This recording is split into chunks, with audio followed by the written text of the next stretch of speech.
How would you like to experience the thrill of never being held accountable for your actions? You could crush people like ants without consequence, or tear off their heads or limbs as you please. Believe me, such a life is but one small step away. What point is he trying to make? Freedom? But the freedom to kill? To do evil and get away with it? Why would you offer me that? The creation of a world is the ultimate scientific experiment. I have taken my research to the highest level, where I shall be not just a god, but also a servant to many sacred spirits. I shall heed the truth and perform holy deeds. A god's laboratory is the perfect playground, but it needs the right occupant to explore its full potential. Mortals are found everywhere one looks. Not so with Descenders. I'd prefer my first guest to be a distinguished individual such as yourself. And I know you could make the most of the opportunities it offers. So the condition for entering the new world is to take innocent lives. In the same dilemma that Rerir once faced. Could I really bring myself to kill others for my own benefit? Rerir did. And look where it got him. Have you made up your mind? I can't do it. Your playground is no place for me. You're putting your hopes in the wrong person. But we both know I'm not quite the hero you say I am either. I have my own reasons for the journey I'm on. And they aren't all selfless. You've grown a lot since we last met. But there are still things you are unwilling to compromise on. This will only hinder you. Why don't I lower my requirements a little as a gesture of goodwill? I'll give you a little time to learn to be a less noble soul. That'll make things much easier for you. I really doubt I could live that sort of life. And yet you already sound less defiant than a moment ago. The benefits appeal to you because you can read the signs of the times. Why don't we return to my research facility? Your last visit was so rushed. There is much that I have yet to show you.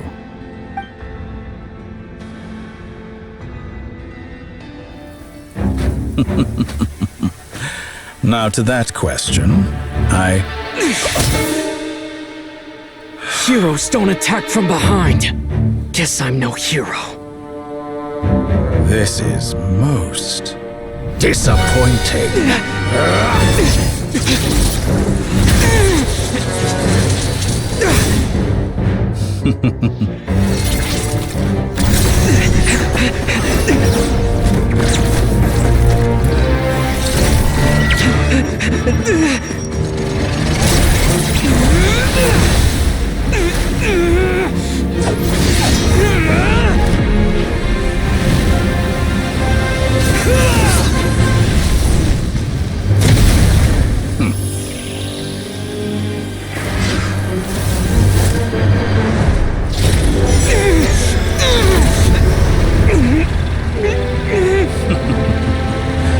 Now then.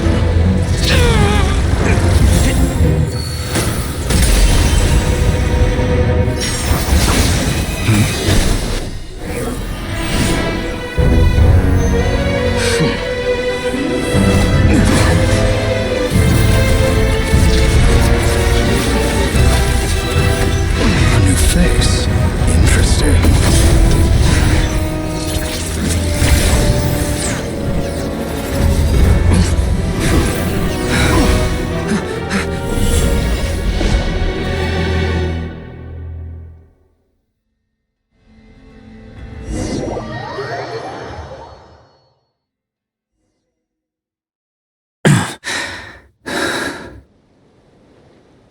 You're still gonna call me Hack Guy after that, huh?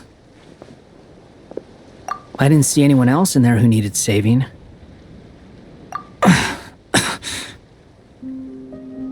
It's nothing. I'll be fine. Why are you looking at me like that? Is it that shocking that I'd come to your rescue? My owed you a favor back in Sumeru. Now we're even. Distracting Dotori was tough, I won't lie. He's not gonna fall for the same trick twice. That was my one shot. I'd hoped to use it to take him out. Ugh. I never wanted to obliterate someone more than I do right now. Dotori doesn't recognize me, but his segments were originally made based on an analysis of my operational principles. I expect it's only a matter of time before he figures out what I am. So Dotori doesn't recognize Wanderer because he deleted himself from Irminsul. Did he really miss his only chance for revenge by saving me? Why the long face? Hey, I'm not blaming you, okay? And I'm not complaining either. Rescuing you and killing Dotori are equally important goals. Everyone would be pretty stuck without you. It's best you live to fight another day. How are you holding up? Are you all right? Hat Guy said to put safety first, so we agreed to run as far away as we could after leaving the energy field and only meet up once it was safe. You don't look injured. It seems that Dotori didn't do anything to you. All right. Rescue operation complete. Let's head back. There's a lot more work to be done before this is over.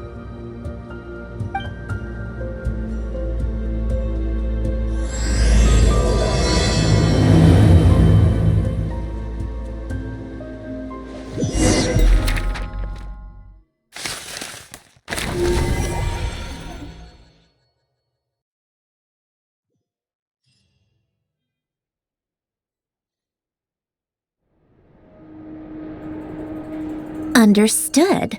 I will bear the Tsaritsa's degree in mind. I don't see what's so awesome about it, though. Does he really think everyone else is as immature as him? I'm not stooping to Tartaglia's level. I thought you might say that. How's your progress? Quite promising, actually. That alchemist Albedo gave me a few ideas. Remember how I asked you to look up some files for me? That stuff on the Nazi-Kreuz Institute. René de Petrichor and Jakob Ingold.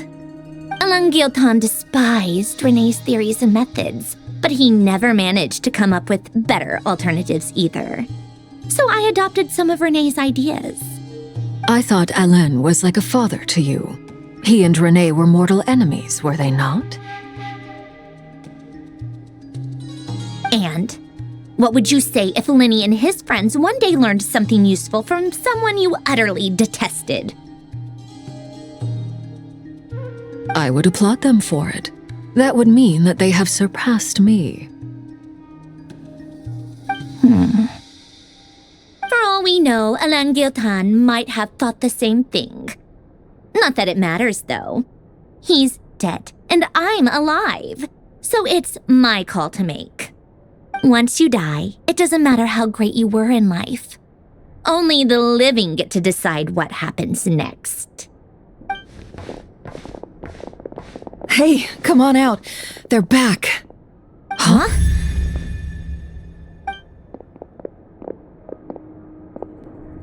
You're back? And your head's still screwed on? And you still have all your limbs? What does it look like?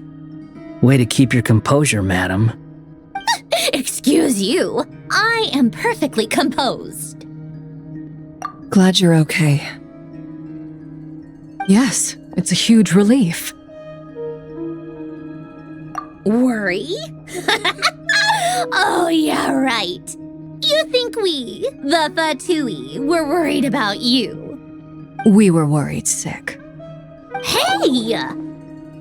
The Traveler and I were already friends. You are free to join this mission in whatever capacity you please, much like your tea parties. It's a laugh a minute with you guys. I must say, I was quite surprised when Mr. Albedo told me he would need no additional aid.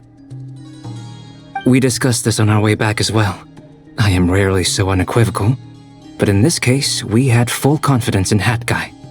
He said he knew what he was doing. Albedo and I pretty much had to just wait outside on standby. Meanwhile, Hat Guy broke into the energy field and rescued the Traveler solo. You didn't have to mention that. Well, I'm thoroughly impressed. You are a force to be reckoned with, Hat Guy.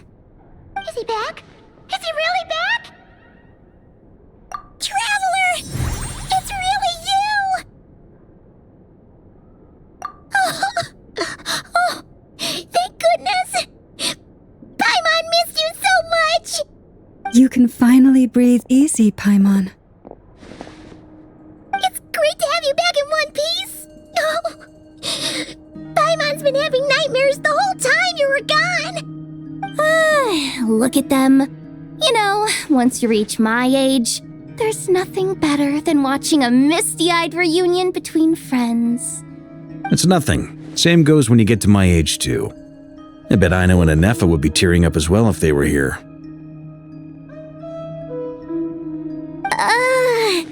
Varka, I'm not sure Anefa can cry. Oh, yeah, good point. Hey, your eyes are looking a little red and puffy. Come here, let's hug it out. What? Ew, no! No, thank you. You're not my dad, okay? Knock it off! Everyone, I'm sorry for all the trouble I caused you. But the silver lining is, I didn't come away from this ordeal empty-handed. While I was being held captive, I learned a lot about Dotori's current capabilities, and what he plans to do with them. Allow me to explain.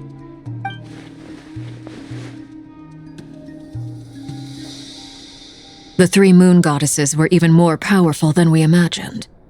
No wonder Dotori believes himself to be equal to the gods, maybe even superior. Utter blasphemy. While everyone was gone, Nefer and I made an interesting discovery, and I believe Miss Sandrone has something to share too. Ma'am, perhaps you could do the honors?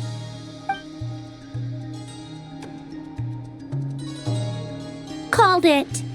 Getting rid of a pesky troublemaker like her is like trying to clean up after a crumbly cake.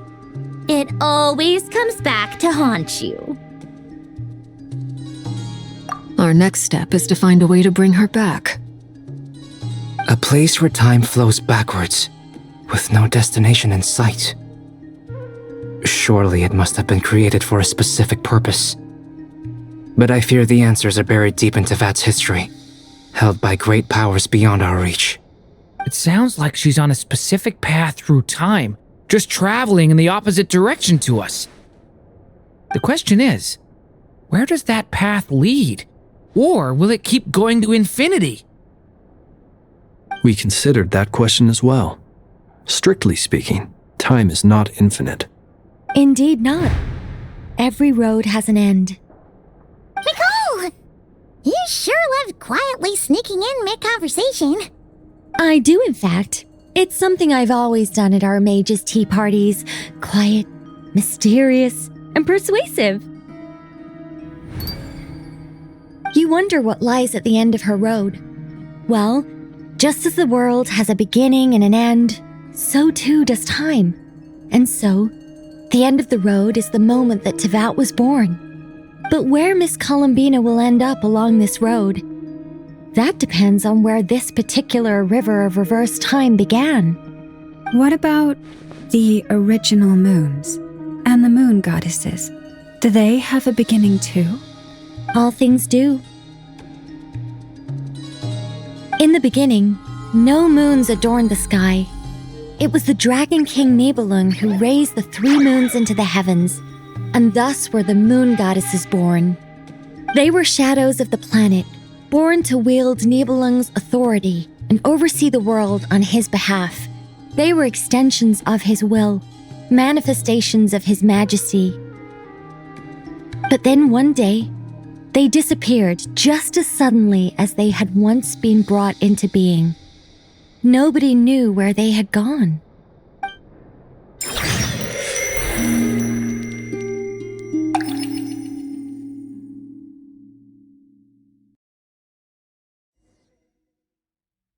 Like I thought, no more paths back to reality have emerged since.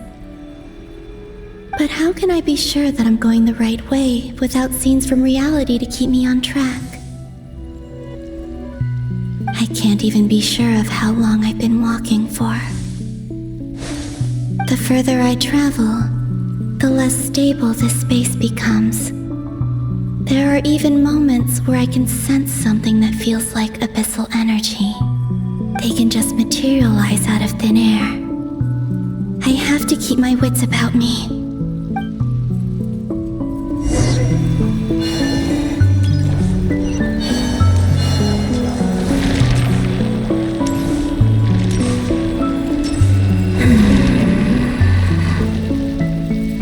Is that the ray here of Solnari?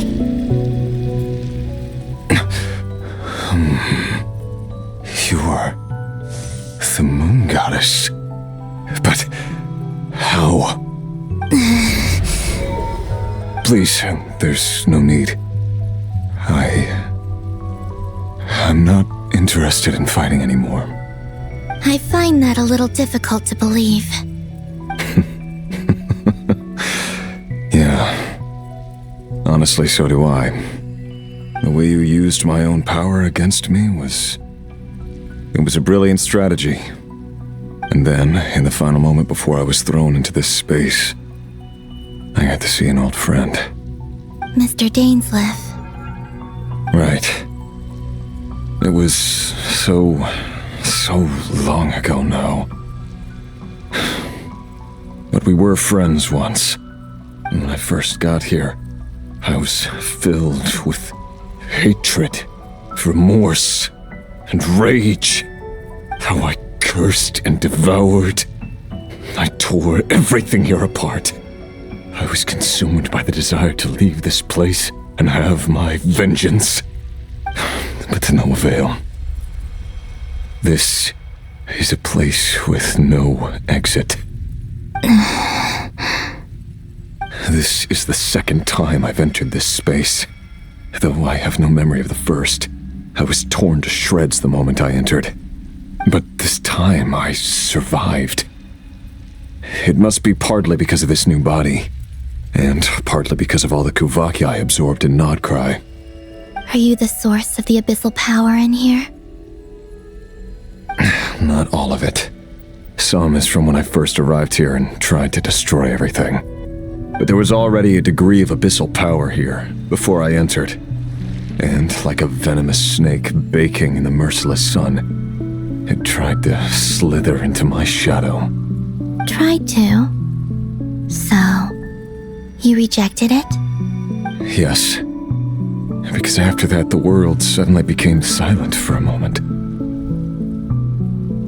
What do you mean? The voices in my head, they were gone. And then I saw her. Her? Thelindis. My former lover. Never mentioned that she saw a memory of Thelindis leaping into the moon's reflection. More precisely, I saw her afterimage. I'm sure the real her is long gone. She was just an ordinary Conrian. She couldn't have survived here for very long. Anyway, why have you come here? Didn't you know it was a dead end? If I hadn't escaped through the moon gate, my friends would have been in far greater danger. Oh, I see. Because of your power. The power of a moon goddess. What? You'd like to know how I know, wouldn't you? The one who resurrected me said so. I could hear a deep lust for power in his voice. Do you mean... Dottore? Dottore. So that's what he's called. He'd been collecting fragments of my body for a long time. Also that he could resurrect me at the moment of his choosing. I had no interest in his research. But being as corroded by the abyss as I was, we were aligned as far as hunting the moons and recovering my strength were concerned. So that's why the Wild Hunt suddenly became so active in Nodcry. When I left the Fatui in my weakened state, Dottore must have felt that his time had come. Moon Goddess, could I ask a favor of you? What? I know this is a lot to ask, especially from someone who tried to kill you. If you refuse, I won't fight it. But this is the only thing I desire now. Nothing else matters. What do you want? I'd like you to take a message to Thelindis for me. Thelindis? But... Yes, she's dead. But like I said, I saw her afterimage. I can sense that some part of her soul remains here. Far, far ahead. Why don't you go and speak to her yourself? I can't. I don't know why, but I can't move freely in this space as you can. All I can see is a glimpse of her, walking away. Just like the moment when I last saw her in life. In return, I will clear these abyssal obstacles for you. No, not in return. I'll clear them for you, whether you want to help me or not. It feels like something I ought to do. Why? Yeah. Why, indeed. I've been asking myself that question a lot recently. Why did I do the things I did? I'm tired of it all. Tired of the person I became. People used me. And then I turned around and started using others. I hurt a lot of people. I think I grew tired of it long ago. But I wouldn't admit it to myself. And ultimately, that's how I ended up here. What do you wish to tell her? All of it. My past. My mistakes. Everything that happened after we were separated. Is it okay if I give her the abridged version? Yeah, I'm sure there's plenty you can skip over. Just tell her the important parts. Whatever you think that means. Like the part where you relentlessly tried to kill us? It's up to you. Love demands honesty. But my relationship with Thelindis was built on lies. We hid too much from each other. But after living my whole life in the shadows, I don't want to hide anything anymore. I will do my best.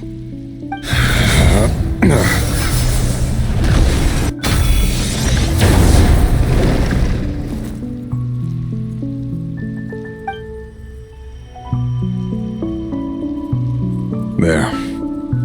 The abyss will no longer stand in your way. Even though Mr. Dainsliff felt he had to fight you, I think he still regarded you as a friend. Dane? He said that you betrayed him, but he also felt great remorse at never having understood what you were truly going through. Why tell me this? Because if he'd known that someone could take a message to you, I believe that's what he would have said. Thank you. It means a lot. I know this will sound strange coming from me, but don't die, Moon Goddess. I can tell that you're determined to get out of here.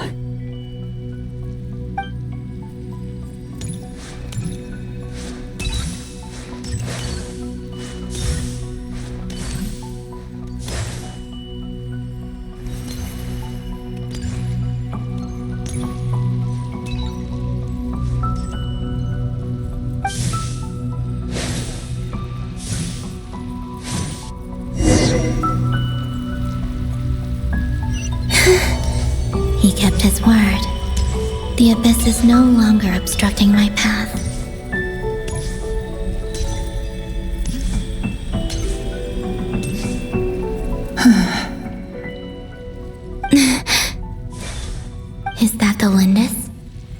She wasn't far off at all.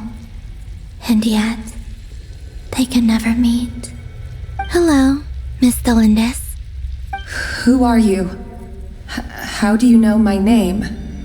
I've never seen anyone else here before. You can call me Columbina. I promised Rerir that I'd bring a message to you. Rerir? My Rerir? Is he well? He's doing better than he was. Better than he was, huh? Sounds like he's had a pretty rough time. Others have had a rough time on his account too. In many cases, their time ran out because of him. And I'm not just talking about the children of the Crimson Moon. So, things got worse before they got better. Could you tell me what happened, Miss Columbina? Are you sure you wish to know? Yes.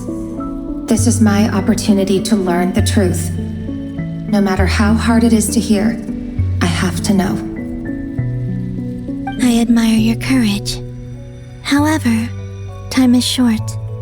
I cannot stay here for long.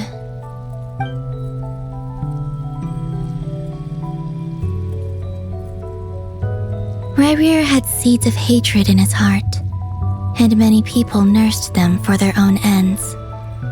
On some level, everything he did was to try and find a way to see you again. But in the end, he came to regret his mistakes. He wanted to apologize for hiding his past from you. Beyond that, he did not say specifically what it was he wished to convey to you, but I'm sure that you've always been on his mind. You are what has kept him going over all these years.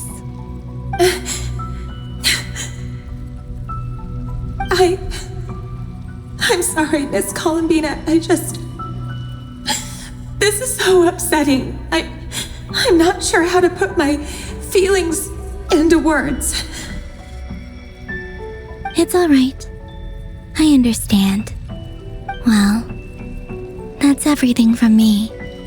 So, I guess I'll be... Wait. One moment.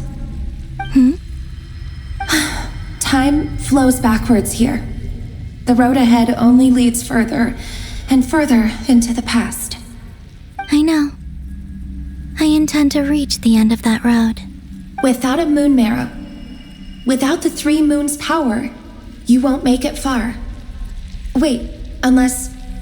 Are you one of the moon goddesses?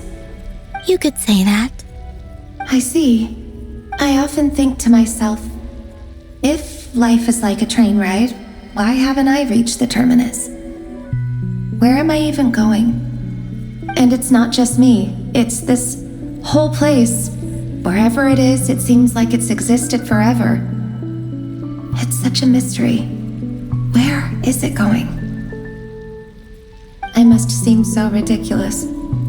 I can't answer these basic questions, and yet I jumped right in here without hesitating, only to be torn apart the moment I entered by powerful energy currents. Only my soul remains now. Thinking back, I was suddenly overcome with fear and terror in that moment. Perhaps I too became bewitched by the abyss. I may have been the leverage it needed to control Rerir. I used to be a researcher at the Universitas Magistrorum in Conria, researching the iridescent moon's marrow. Eventually, I came to the conclusion that time in here flows in reverse. Rerir was one of the Finster King's retainers. With me, he was in an impossible position. It plagued him constantly. I wanted to help him escape his lot in life. I wanted him to be happy, so I thought I'd use this place to return to the past. At the time, I thought I could just go back to the day that the Finster King first found the princess. It was only after meeting the princess that the Vinster King started going too far with his research into the Abyss. That was the day all of our woes began. I thought I could stop the king from ever meeting her and solve everything. I couldn't kill the Vinster King himself, so I had to find another way to save Rayrir. That's why I wanted to go back, to kill the person who had brought new possibilities to our realm. I'm sure it was a futile endeavor, but the Abyss probably enhances the basest human desires, so I naively hoped I could change everything. But I was simply too weak, like a speck of dust against the whole universe. Look at me. I didn't even survive the journey here. Not physically, at least. I know I'm never getting out of here, but you're different. You can make it, and I want to help you. I owe you that much. How do you plan to help me? Have you noticed the golden energy that exists here? Based on my past research and my observations since coming here, I believe they carry you forward faster. I can share what I've learned and help you understand the pattern in which this energy appears.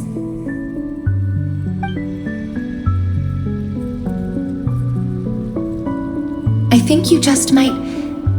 Now, I know you will be able to change the past. Also, I've been speculating about where this phase ends. The documentation was scanned, but from what I know of the legends about the moons, the oldest ones seem to begin with Nibelung, king of dragonkind. I have no way of verifying any of it by this point, but if it's true, you might be able to reach that era if you keep walking. Understood. Thank you, Miss Thelindis. I'm the one who should be thanking you. If you hadn't entered this realm of everlasting death, what use would my deductions be? Thanks to you, they have some meaning. About Rayrir, I'm so sorry. For everything. It wasn't your fault. That's not true. Because we both feared bringing trouble upon each other, neither of us ever told the truth. And that dishonesty sealed our fates.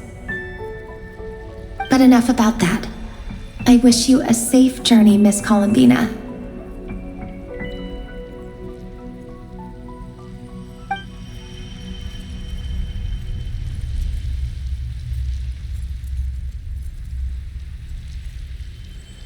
And may the outside world never have to experience pain like this again. Rayrir, you're there, aren't you? I cannot see you, because you exist in the future. I expect we'll be trapped in this prison of space-time for all eternity. But please, gaze upon the past, and then sit for a while. Let's find a place to sit down together, just like we did when we first met.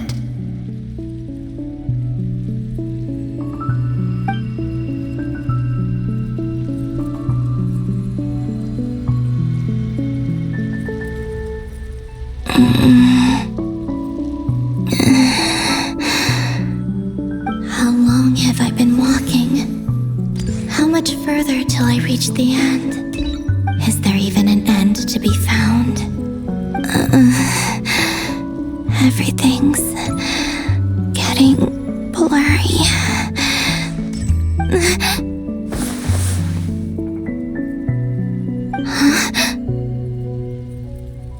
Are you all right, little sister? Have you come from the distant future?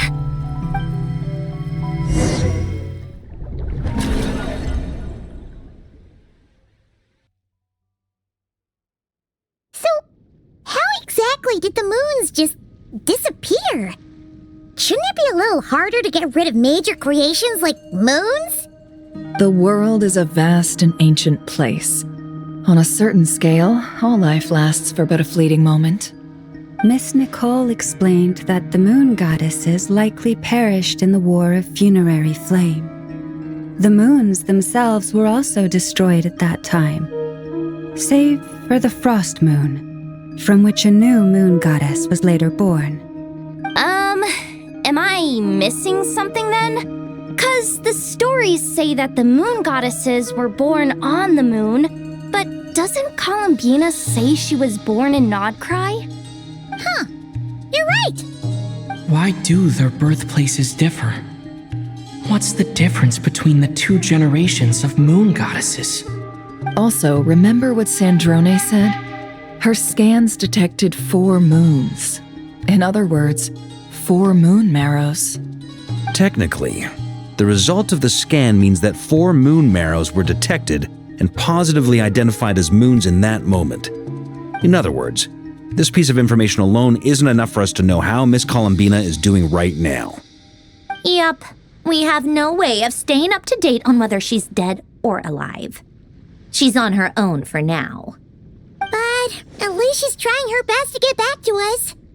Yeah, she's a tough cookie, and a sore loser too. We have to trust that she'll find a way, because we really need her power. As much as it pains me to say it, we've got no chance of beating Dottore in a straight-up fight. He's much too powerful. It wouldn't even be close. That maniac is going to devour everything in his path until he reaches us. We need to find someone or something that can stop him before he does anything worse. I'll be frank. Our only hope of defeating this false god is with a real moon goddess on our side. I'm not just saying this because Columbina's a friend and I want her back safe and sound. It's just the truth. And I know that even she was no match for him when he attacked, but I don't have a better solution. We're not giving up on saving her, whether she can defeat Dottore or not. Right. Don't worry, Miss Sandrone. We're all aligned on saving Columbina. No one's trying to argue that we can only justify saving our friend because it will help save the world. This is about multitasking. We want to save both. So, she's more than just a moon goddess to you guys? Absolutely. Duh! She's part of the gang! And you are too, you know. Yes, I know. You don't need to labor the point. I knew that the moment I came running over with my documents that I was part of the in-group. I mean, if Arlecchino can fit in, I certainly can. Anyway, as for how we get Columbina back, I've been working on it constantly. But I think I'm still lacking certain information about the moon. I'd probably get there if I could continue my calculations, but the problem is, I've run out of computing power. Computing power? You mean you need more energy? No, the issue isn't energy, it's processing power. There's so much data to get through that the whole process has just ground to a halt. That's a tricky problem. René de Petrichor of the Nazissenkreuz Ordo once foretold the fate of the world. But I don't know how he did it.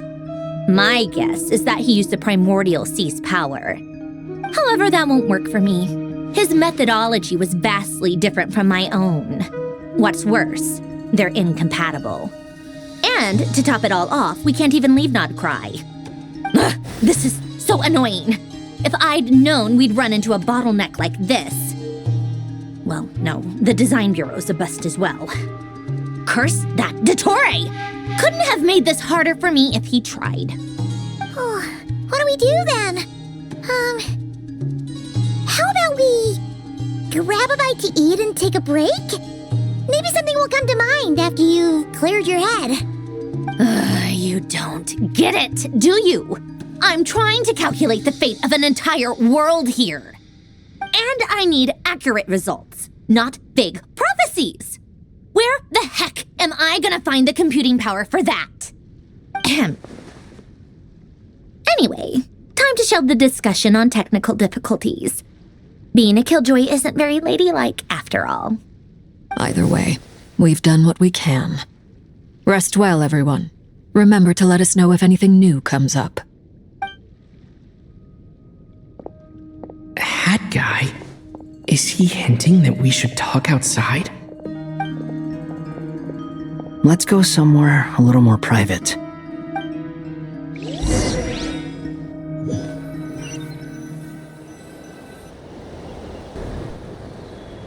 You know that Dory went back to Sumeru, right? Yeah, she mentioned she was planning to head back. Things aren't looking good for Notcry. She's gone to spread the word so that Sumeru has a chance to prepare for the worst. From what I know of Dottore, there are two possible reasons why he hasn't made a move yet. One is that he's still working through some kinks in his new powers. The other is, he wants to see how we're going to react. He'll easily devour everything eventually, so I guess he's in no rush to make it happen. The first false god he made was me. Now it's his turn. Even though my records were erased from Irminsul, Dottore's ideas haven't changed one bit. He once told me that becoming a god was like turning yourself into a hungry wolf or giant serpent to devour the moon. Clearly, he began studying the moon goddess's powers long before he even tried making a god. He's always wanted to get his greedy hands on divine authority one way or another. And in the end, he devoured the moon where I failed. In the desert of Sumeru, there is a chessboard built by King Deshret, also known as Al-Ahmar. I don't know if it was a real game, or if he was just trying to challenge his servants and citizens in some way. But creating games and setting rules, gods do that as a matter of course. That's the kind of power Dottore craves. Now he has the Trilunar Authority. His power is leagues beyond the common people. I don't think there's any point in other nations rushing to the front line. They're better off focusing on defense and hoping they can fend off any threats that spill out from Notcry. Either way, Dory will inform Lesser Lord Kusanali, and she will contact the other gods in turn. The Seven will have some recourse available. If nothing else, their protection should keep the rest of the world from descending into chaos as quickly as Notcry has. So on the bright side, even if Notcry is doomed, your friends in other nations won't be in any immediate peril. That's good to know. But I'm not ready to give up on Notcry yet. There's a word for people who refuse to let anything go. It's called being greedy. Maybe it sounds greedy to you, and probably naive too. But whatever you call it, that's what gives me the determination to keep fighting. Battles are fleeting, but the will to fight is a long-term commitment. Give up for even a moment, and your resolve will shatter. Why do you always feel the need to do the right thing? No one is born to be a savior. I mean, who's gonna criticize you if you fail or give up? Don't take this the wrong way, but Dottore said something similar to me. I guess the Fatui attracts people who don't believe in saviors. Not necessarily. It's less about belief for me. I just want to know how determined you really are. After all, I don't owe anything to anyone else here. Only you. You look kinda worried. If your arch-nemesis was about to achieve their ultimate goal, I think you might feel a little worried too. That's true. Dottore is about to become an omniscient, omnipotent deity. That's gotta be a bitter pill to swallow. Still, you're calmer than I expected. Obviously. I have to admit that my past self was a reckless fool who misunderstood not only the point of revenge, but how to achieve it. And as much as I want my vengeance, I know I'm not gonna get it by acting alone. If the world's taught me anything, it's to think before I act. Too bad it never taught me any other virtues, though. So, I am going to destroy Dottore, no matter what it takes. So, what's your plan? I'll get to that. First, tell me, what do you think of Sandrone? Just like Paimon said, she's a friend, part of the gang. How much do you trust her? This is a serious question. Think carefully before you answer. Although she's with the Fatui, she has her own values, and she's helped us a lot. If nothing else, she's clearly going the extra mile for Columbina. I see no reason not to trust her. If you say so. In that case, the three of us need to talk. I have some thoughts about her computing problem. It can be solved, but it will come with a cost. How much? If I can afford it, I'll cover it. Sometimes your heroism really backs me into a corner. You know that? Come on, let's go talk to her.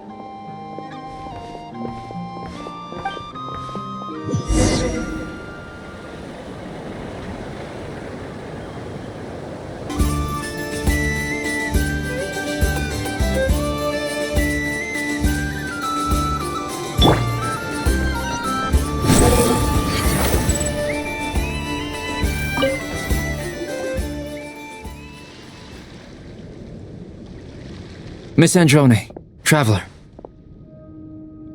Hey there. Paimon's here too! She was just helping them sort through their things. How did your chat go? That was fast. The call only just ended. Well, you said it was urgent, so we got here as quickly as we could. Albedo, I have some alchemy questions for you. I see. Looks like my knowledge proved useful after all.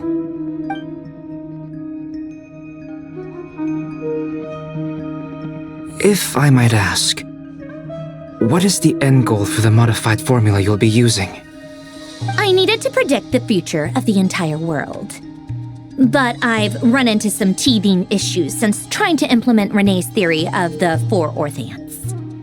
I see. I'll have a look at it. Still, computing power is the real issue here. How do you plan to solve it? About that, it's been sorted. Oh, with the Traveler's help? Actually, you're not wrong. He found the person with the solution. Was it Hat Guy? Yeah, it was him. Wow! Go Hat Guy! Seems like all that time studying at the academia is paying off big time. But where is he? Wasn't he the one who asked Albedo and I to come here? Come with me.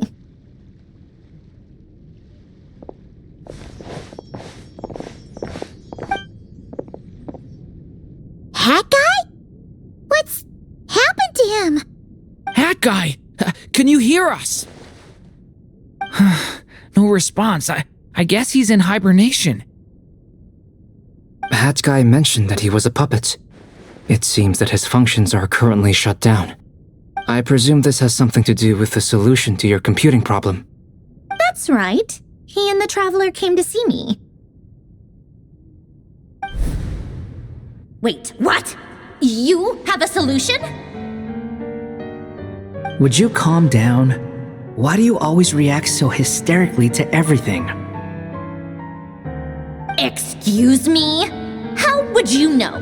You shouldn't be so quick to judge complete strangers. It's very bad manners. Oh, please. It doesn't take that long to figure out that you have a temper. Where does a mere student get that kind of confidence? I've actually published more papers than you. Not that status counts for much. Even Paimon's applied for academia admission. Huh? Are you serious? See? This is why I can't be bothered to explain myself. She recognizes no one's skills but her own. Okay, fine. I'll hear you out. So, tell me, how do you propose to solve my computing power problem? This world itself is constantly processing all kinds of information. If it's the world's future you're trying to calculate, you need a processing device that's designed to cope with that volume. Easier said than done. Only Irminsul can handle that kind of... Wait, is that what you're suggesting? But surely we can't just plug my formula directly into the ley lines. You should be able to tell that I'm not human, right? Yeah, I noticed. The technology, though, seems pretty ancient. Very different from Fontaine's. It's a completely different system. Conrian, to be precise. I'm what they would have called a puppet. Puppets need an energy source and processing power. The artisans who built them sought out the materials most suited for that purpose. You? Do you mean... The Traveler and I have talked it over. He's willing to vouch for you. So, I'll allow you to borrow my core for your calculations.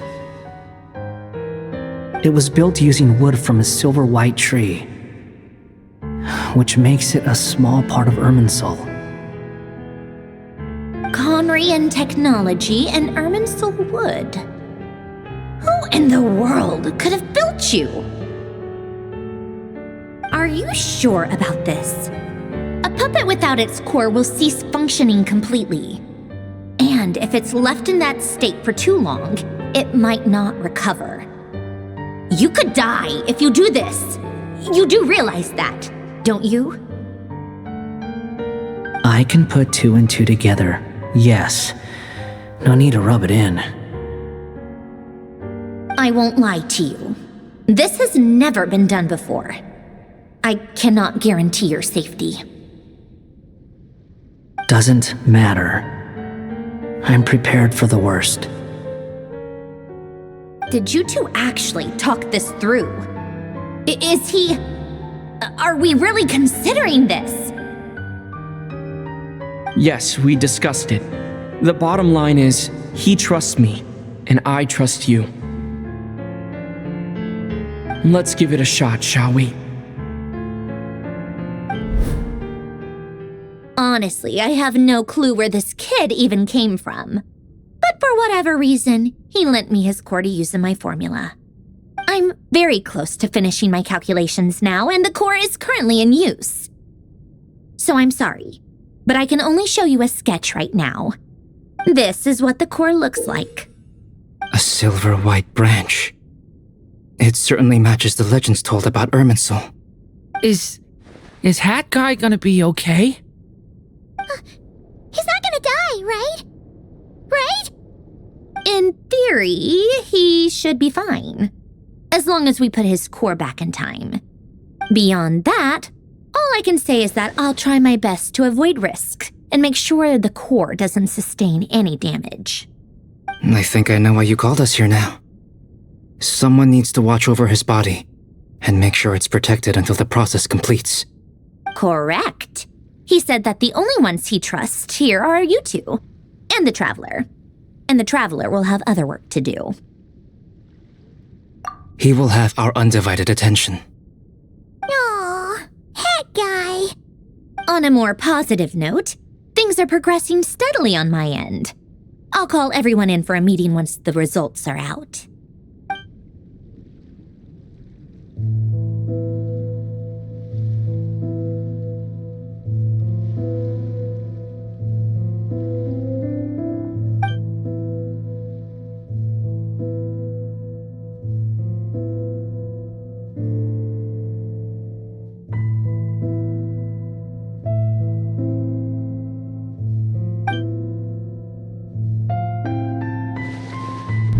The worst case scenario with the core removal is either a system reset or a total loss of function. But I'm not afraid. A quiet death should have been my fate long ago. A core is completely different from a heart. It's like another vital organ entirely.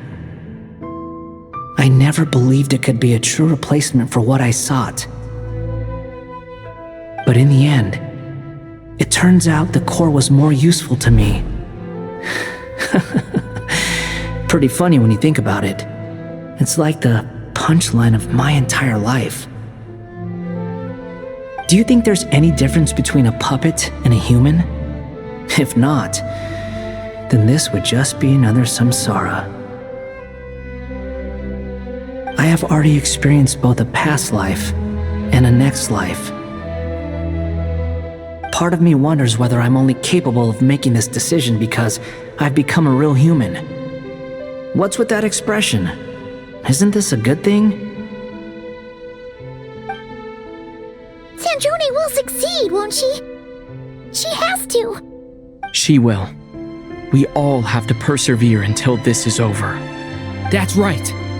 And I'll protect you all until a moment of victory arrives.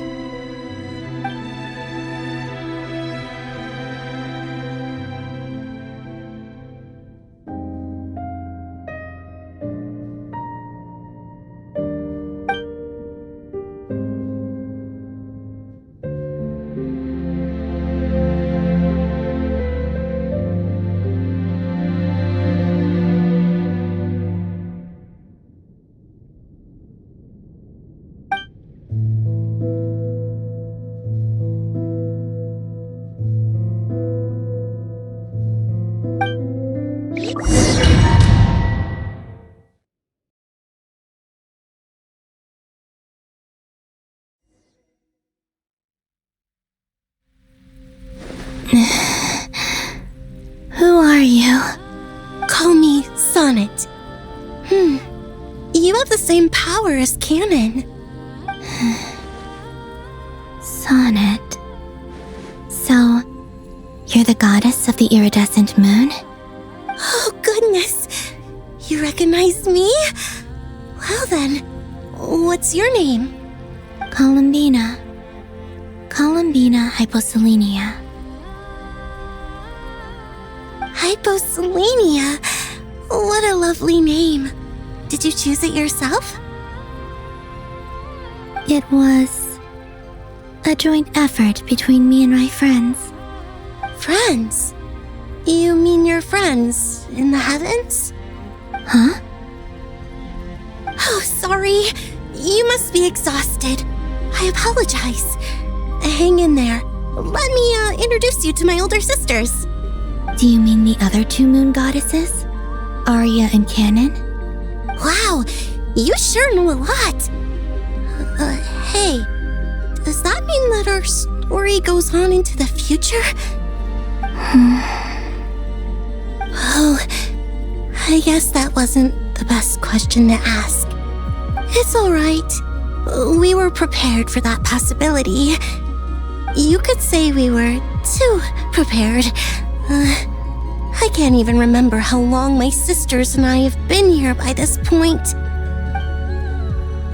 When did you get here? How long has it been? I can't say for sure, but it feels like it's been forever. I see. Are you feeling alright? You look a little unwell. I can hold out a while longer. We don't have far to go. The place where my sisters and I are based is just up ahead. Don't worry, they're both really nice. I'll introduce you.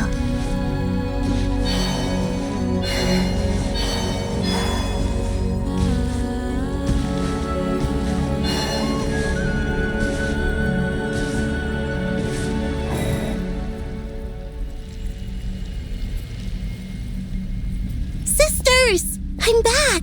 And look who I've brought with me!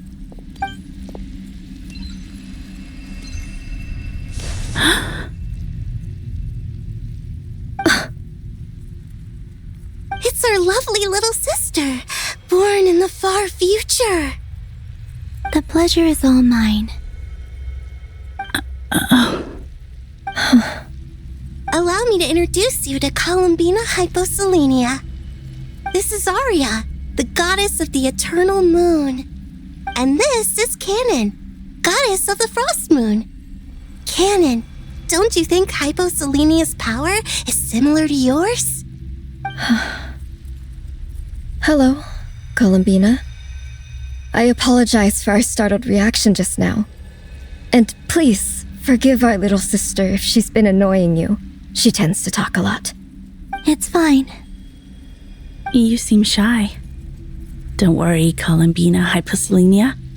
No one can hurt you here. Could you tell me where here is? Please. I must know.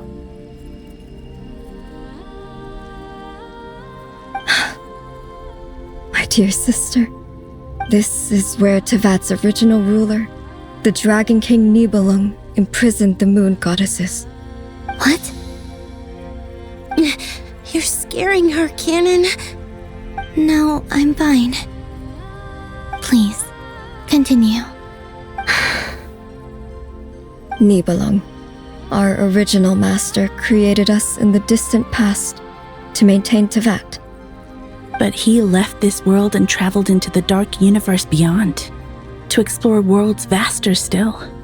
Day and night, we fulfilled our duty in the heavens, until the day that the first descender arrived. The great ruler of the firmament. The heavenly principles. Is that what later generations call them? I see. But we did not reject them at first, nor did they seem to harbor ill intent towards this world. We coexisted in peace. They were like a guest in our home. Slowly, however, we came to realize that our guest had a growing desire to change and dominate the world. And you didn't stop it? No. There was an order to the rules they set up that Nibelung never taught us. We wanted to know if this order would bode good or ill for Tevat.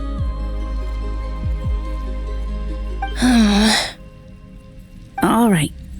Canon and I wanted to know. Sonnet was against it from the outset.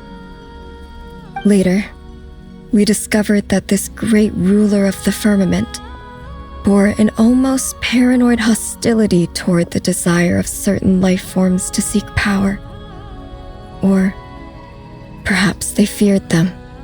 They would even cast down celestial nails as manifestations of their power, to punish the civilizations of the world below. Only this was far beyond mere punishment. Right. Their rules brought order, but the price people paid for merely testing the limits of those rules was far too great. I did everything in my power to help the punished escape catastrophe, but still, too many lives were lost. The ancestors of the Frost Moon Scions were some of the ones you helped. But just when we had decided to take countermeasures, the Dragon King, Nibelung, returned. And so began the War of Funerary Flame. So, that's the name the world gave that war in the future. Well, who won in the end?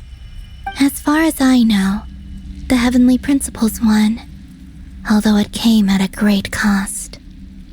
They remained in Tevat, where they continue to rule to this day. And the world's original master, the Dragon King Nibelung, was destroyed.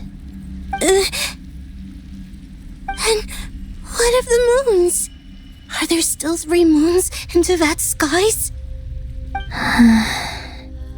You can tell us the truth, Columbina. We know we are but remnants of a bygone age. We are prepared for the answer.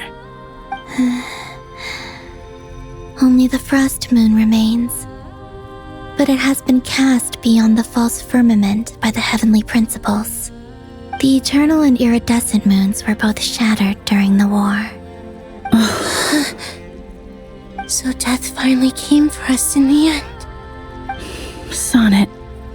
But you're still here, aren't you? A moon goddess cannot live without her moon, Columbina. She's right. That's why I began to disappear. Because the Frost Moon is cut off by the false sky. How much worse it would have been if it were outright destroyed. Our souls may endure within this lunar palace, but if our moons are destroyed, then we shall disappear the moment we depart from it. I'm sorry. There's no need to apologize to us, dear sister. If anything, we owe the world an apology. If only we'd decided to act sooner, rather than arguing amongst ourselves.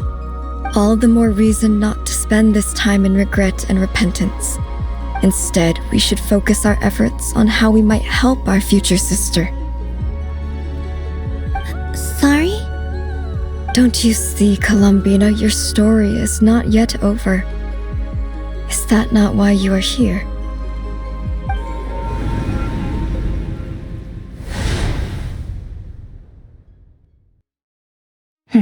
It's done. Initiate numerological array. Continue running primary process. Calculate the world's fate through extrapolation, and identify nodes of potential change. Secondary process, scan for moons. Still 4. The number of moon marrows hasn't changed. Wait, let me think. Is it possible that there's something I've been misunderstanding about the moons all along? Variables. Variables in the world. I know where potential variables within the world come from. So what about the moons? Are there any variables there? Like their life or death, for instance. What if being alive or dead makes no difference to a moon? But that's so strange. Even immortal gods can die. Why would the moons alone be? Wait! I've got it! If alive or dead is considered a variable, we might have had this wrong the whole time. No one ever said that a moon marrow equals a living moon. We just made that assumption ourselves. Initiate secondary process. Scan again. This time filtering out interfering perimeter, moon marrow.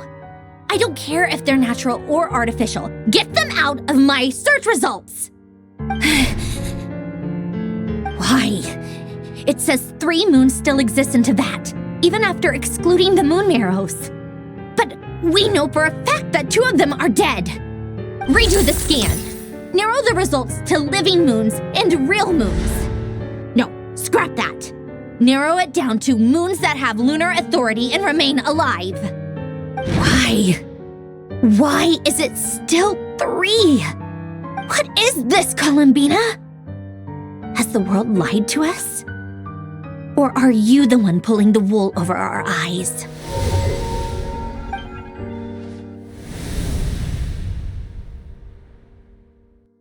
So, you think that the moon's reflection might be where Nibelung imprisoned the 3 moon sisters? Yes, it would explain a lot, such as why that space would respond to a moon goddess's power, opening the moon gate at her command. It would also explain why Miss Columbina has been unable to leave, and why time flows in reverse there. In the messages she sent, Columbina promised us she'd find a way to return, but we have no way of knowing how, when, or where this might happen. The fact that she still has yet to reappear in this world indicates that returning from that place is no easy feat. We cannot afford to simply wait for her. So you're saying, if she could return by her own power alone, she would have done so long ago? Yes, she certainly wouldn't leave it to this late stage when it's so touch and go. I've been giving this some thought, and I've come to believe that Luana's Har might be an anchor that she left behind, as a sort of future waypoint. This could also explain why Luana's Har is always by the traveler's side. Sounds like a plausible theory. If that's the case, there must be some criteria we need to fulfill to allow Columbina to return to the present. The question is, what could they be?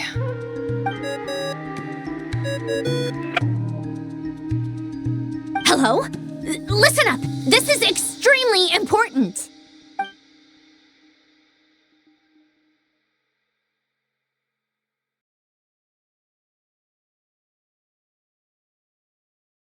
Not only is Columbina alive, but she may well exist in a form unimaginable to us. I'm still unclear on the details, but she's done something truly inconceivable in the past. And the clue to what she's done lies in the moon and Tevat sky. Truly amazing. Oh, I'm so delighted for her. I'm sure we all feel the same. And I'm sure Columbina is ready to get back here and fight by our side. I'll keep my calculations going and try to find some way of coordinating with her. But that's not an excuse for everyone else to slack off, okay? All of you had better keep trying to think of solutions. How can the dead moons still live? And Luanatar?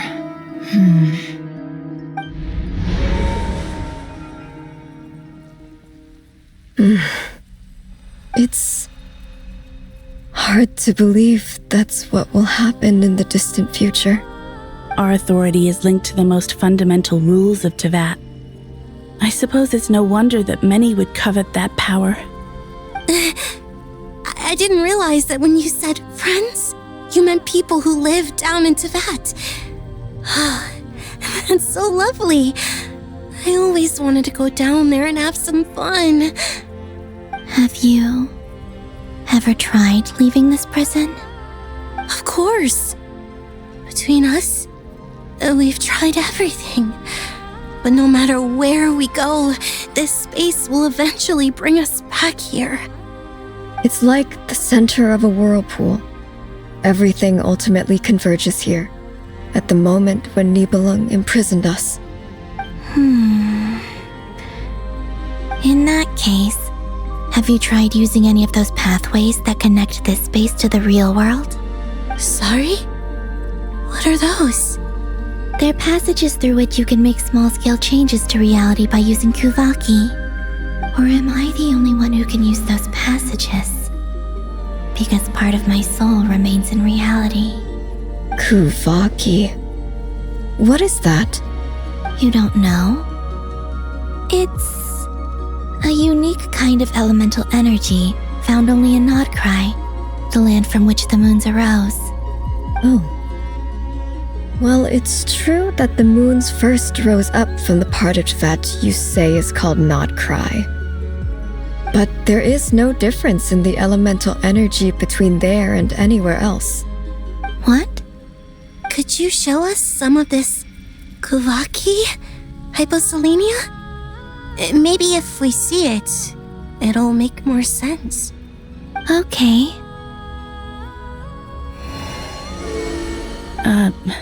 Isn't that just your power?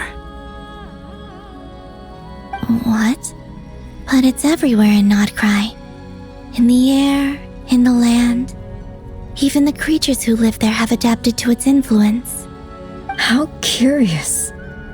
This Kuvaki certainly did not exist anywhere in the world before we were imprisoned. Let alone influence living creatures.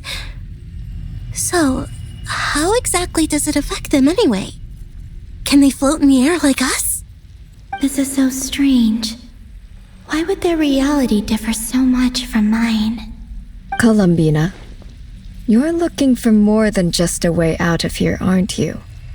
Yes. If I am to help my friends, I will need trilunar authority on par with that of our foe. You mean you'll need our power? This sounds extremely risky. The three moons' powers are not mutually compatible. Concentrating them into one goddess will be a very painful process. And if anything goes wrong, it could tear you to pieces. I know. But I'm willing to take that risk. Even so, let's say we successfully transfer our authority to you. How will you take it outside this prison? Nibelung constructed this realm specifically to prevent us from using our powers to interfere in his war. No moon goddess can leave this place alive. What if I don't leave alive?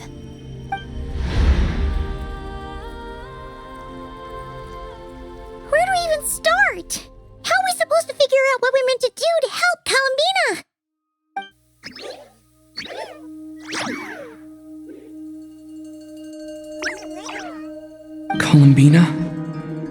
What do you need from us?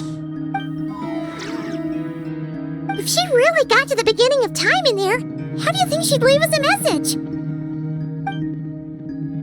You don't think she'd write it down on a stone tablet somewhere in the hopes that we'd find it, do you? Seems unlikely. Columbina may not talk a lot, but she thinks deeply about issues like this. Let's review what we know.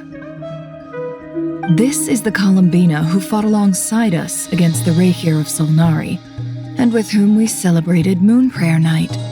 She knows our personalities, our ways of doing things, even our unique strengths and abilities. So, if she wanted to tell us something from a long, long time ago, what would she do? Oh.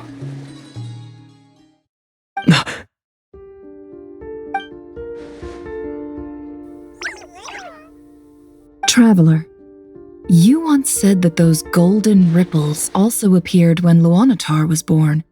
What if Columbina left Luanatar here, not just as an anchor to the real world, but for some other purpose? If she is part of Columbina, and Columbina knows that I can see past events through her. Oh yeah! Like when you peeked into Rarer's past through his heart! Nefer, wait! If you're right about this, and you can really see past events through Luanatar, your eyes, they'll... Oh, I know. Looking at Rerir's past in Conria was already enough of a strain on my eyes. Looking this far back into the past, it'll surely blind me. But it's our only chance. This is the only way. Boss. We spoke about this once, a long time ago. Do you remember what I said, Yehoda? The day I lose my sight, the Curatorium of Secrets will be yours to run. But... What's wrong? I'd be overjoyed if I were you. This day's come a lot earlier than either of us expected. I need to know you'll honor our agreement, Yehoda. Promise me. Yes, Boss Neff. I promise. Are you sure you don't want some time to think this through? What is there to think through? I should have gone blind after our battle with Rerir. Frankly, it's almost criminal that I got away with it for this long. Then at least let me take some precautions on your behalf. And if you really do lose your sight, I'll visit your office every day and make sure you're well looked after. Oh, please, anything but that.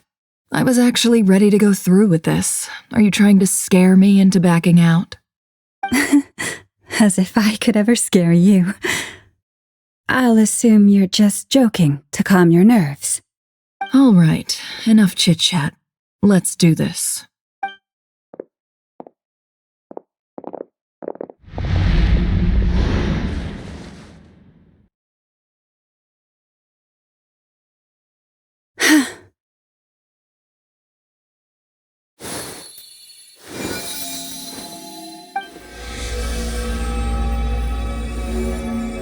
All done.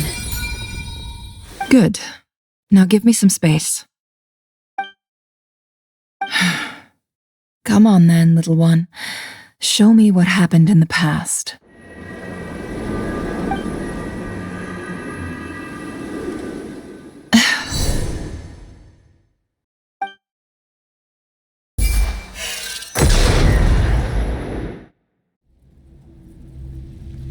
Between the Trilunar Authority, Kuvaki, and the sole-surviving moon, the Frost Moon, I think I might know how to get back. But I will need my sister's help. Time to go talk it over with them.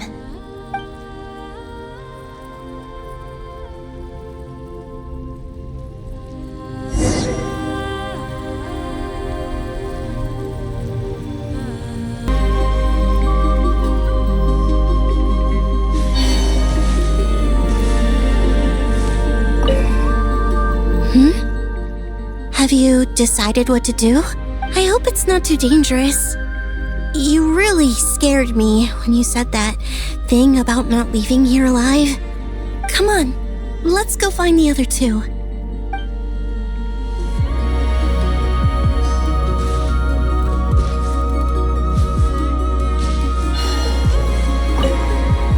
It seems you have reached a decision.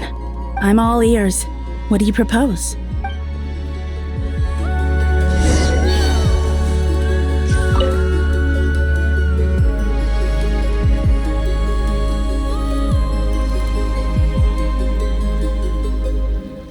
Have you figured it out, Columbina? Tell us, how do you plan to leave this place? I intend to die here, in this moment, and then be reborn in the future with the help of my friends. What? What are you saying? How can the dead be reborn? And how will you inform these future friends of your plans? You can't exactly leave oracles. Nothing can escape this place. Not a single ray of moonlight. And even if you found a way, what if they never find the message you left for them? You'll... No, that won't happen. Come again? They will find my message. I'm sure of it. I'm not following. How exactly will you achieve this? It's quite simple, really. First, I will leave my soul here.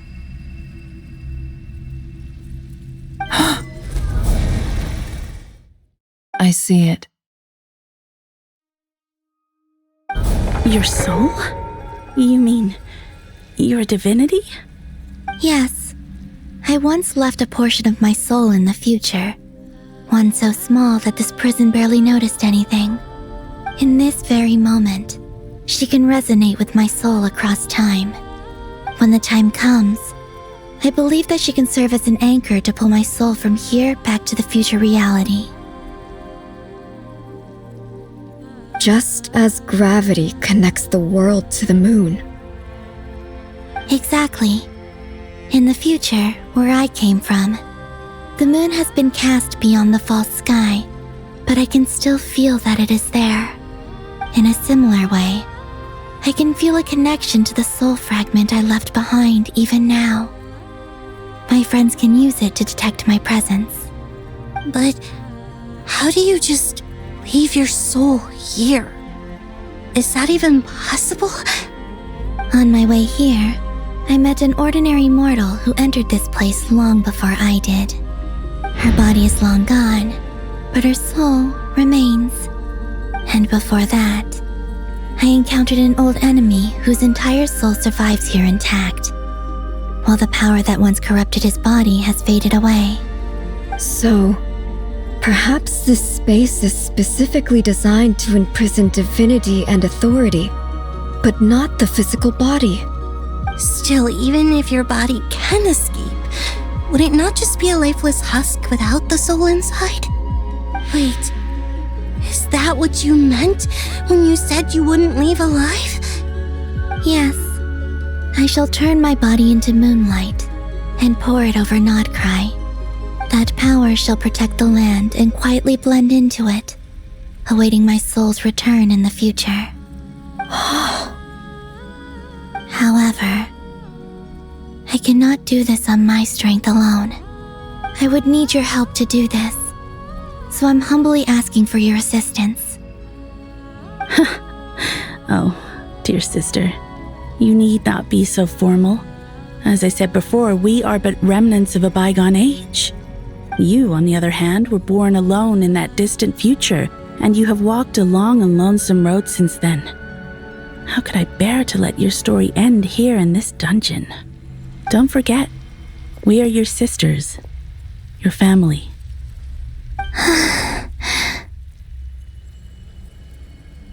Arya's right. Actually, I've always wanted a little sister. Can you imagine how it's been for me? Getting nagged by two older sisters all the time. Now, I finally get to be the big sis. And not just that, but I get to help you return to your world, too. How could I say no to that? Sonnet. Canon?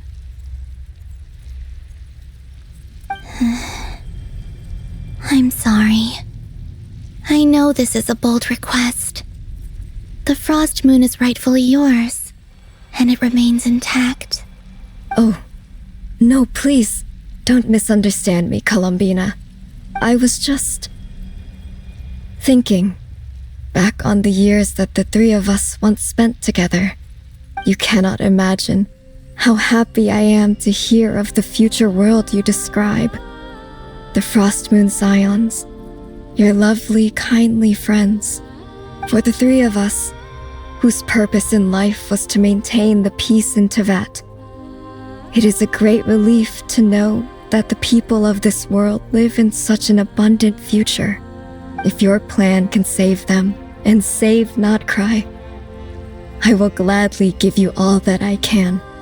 Besides, the three of us have been together since the day we were born. I could never abandon them to live on alone without them. Canon. Still, I do have one question I would like to ask you before we proceed. Certainly. What is it? Why do you cover your eyes?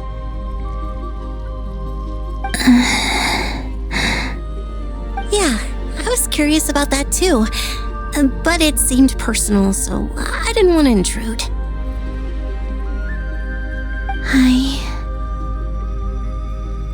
There was a time when I refused to look upon the world. I believed it was full of nothing but lies and falsehoods. I wished to hide my feelings, seal my heart, until I could return to my true home. I see. Perhaps that decision saved you from ever having to see the false sky again. But at the same time, you likely missed out on many true and precious things, like the smiles on your friends' faces. Promise me this, Columbina.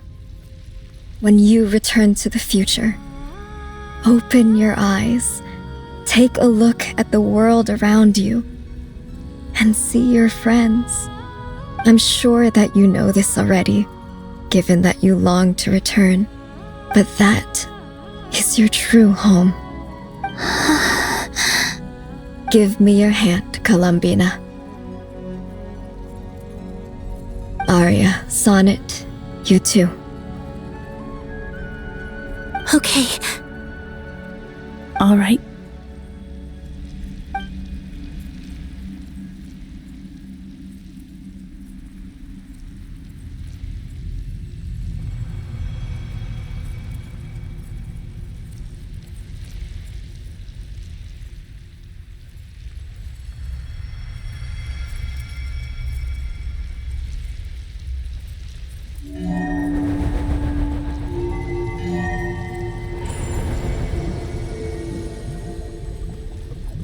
We once were the songs sung for eternity, but now it is you who must continue to sing. We once were the tides in the great river of time, but now we subside, and you arise. We were the messengers of madness and inspiration, but now the lies have faded, and your truth must endure. We are souls awaiting the sun. You must return to be with those who smile when they see your face.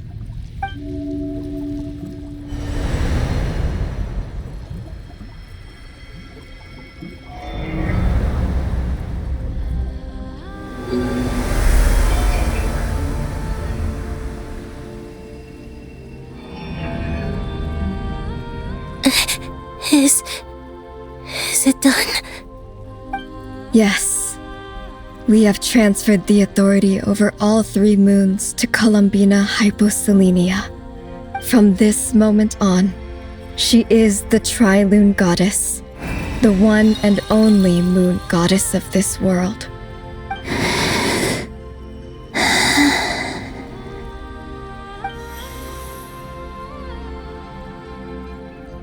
Thank you. Thank you, my sisters. Now go, and do what you believe is right, Columbina Hyposelenia. Be aware that we cannot grant you the power of the 3 moons beyond these prison walls. The conflict that arose over their remains following our disappearance will still take place. I understand. Sisters, oh, my body. It feels... Now that we have given up our power and authority, our bodies are merely mortal shells. This prison is dissolving them as we speak. It's okay, Sonnet. The end must come for every god, just as it does for every human. That's all this is. The final destination of our lives. Canon and I will be by your side the whole way. We have one final request, Columbina. Could you use the 3 moons' power to send us back into the real world? Now that we have lost our powers, I doubt this space will seek to hold us further. It's just... we would like to spend our final moments together in the only place we ever called home. Of course. Gladly.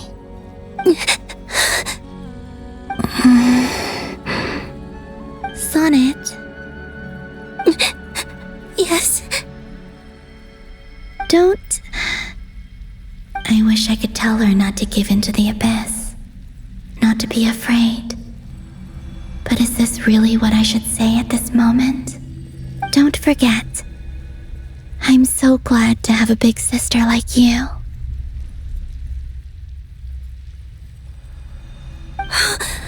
No, Hypo.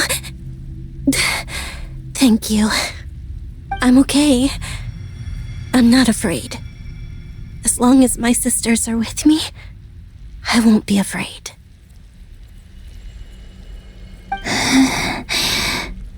It looks like this is goodbye, sisters. Goodbye, Columbina. Take care of this world in our stead. I will.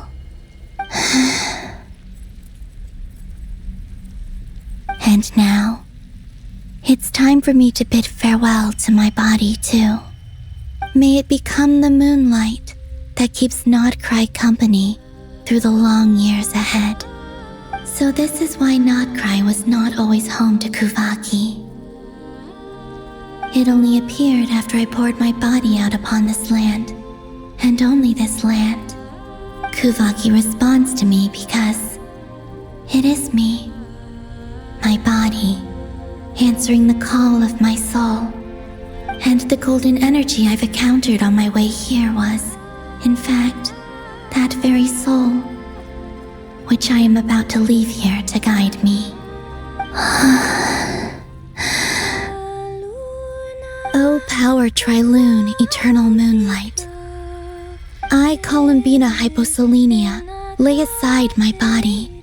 Let it be cast into the dark night to illuminate the future. May it be a companion to all who dwell beneath the moon.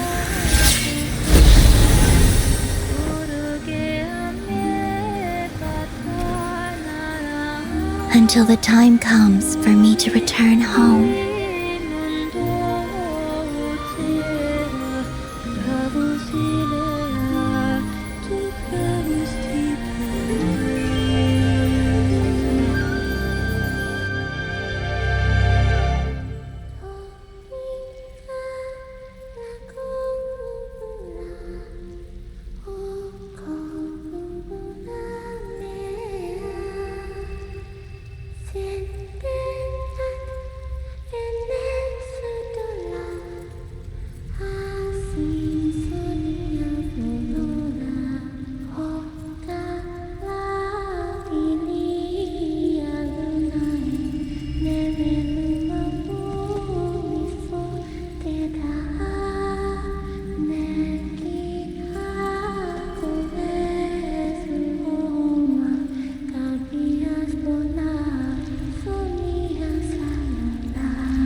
allowed to see that?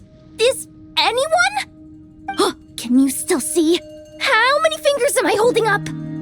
I see 2 fingers, and a look of sheer terror on your face. Truly astounding, Miss Nefer. Your eyes have glimpsed the very ends of the world, and yet they remain as sharp as ever. Or is the credit for this miracle due to Miss Lauma? It seems that even time itself is no match for your medical skills. Surely you jest, Mr. Flins. I suspect we have Columbina to thank. She must have realized the immense toll that the ritual would take and purposely set aside some of her power in the past to protect Nefer's eyes when this moment arrived. There is always a great price to pay for witnessing the truth, but it seems that this time, Columbina has shouldered that burden on our behalf. She chose the perfect method of getting a message to us. Though her eyes were always shut, she was clearly so perceptive.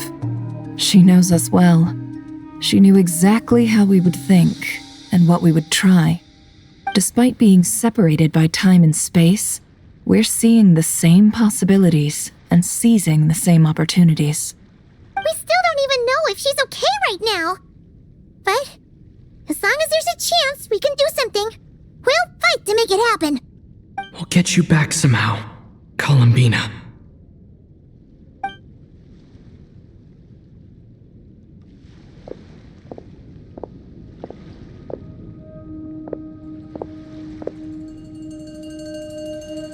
Well, based on the information we now have, let's figure out our next moves. Thanks to these gentlemen, we have a much clearer picture of the situation with Dottore. The civilian population has been moved to safety, so we no longer need to hold back. Miss Androne, how are the calculations going? So far, so good. I'll keep seeing how far I can push the system, though. Can't have Hatman being powered down for nothing. There's still a long road ahead. Where should we begin?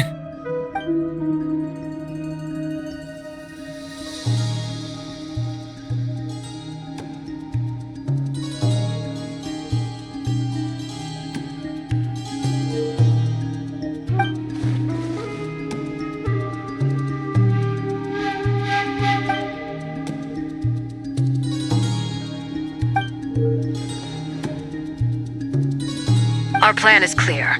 Time is short, so let's get moving. There's just never enough time, is there? Time is the bane of my existence. Ugh. Anyway, I'm gonna get back to work. All right, we'll do our part too. Yeah.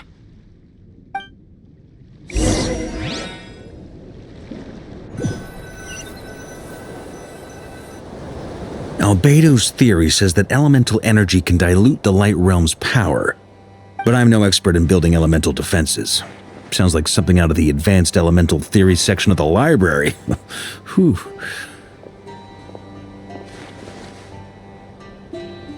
You seem quite troubled. Well, yeah. I mean, who doesn't get a little flustered when they're completely out of their depth?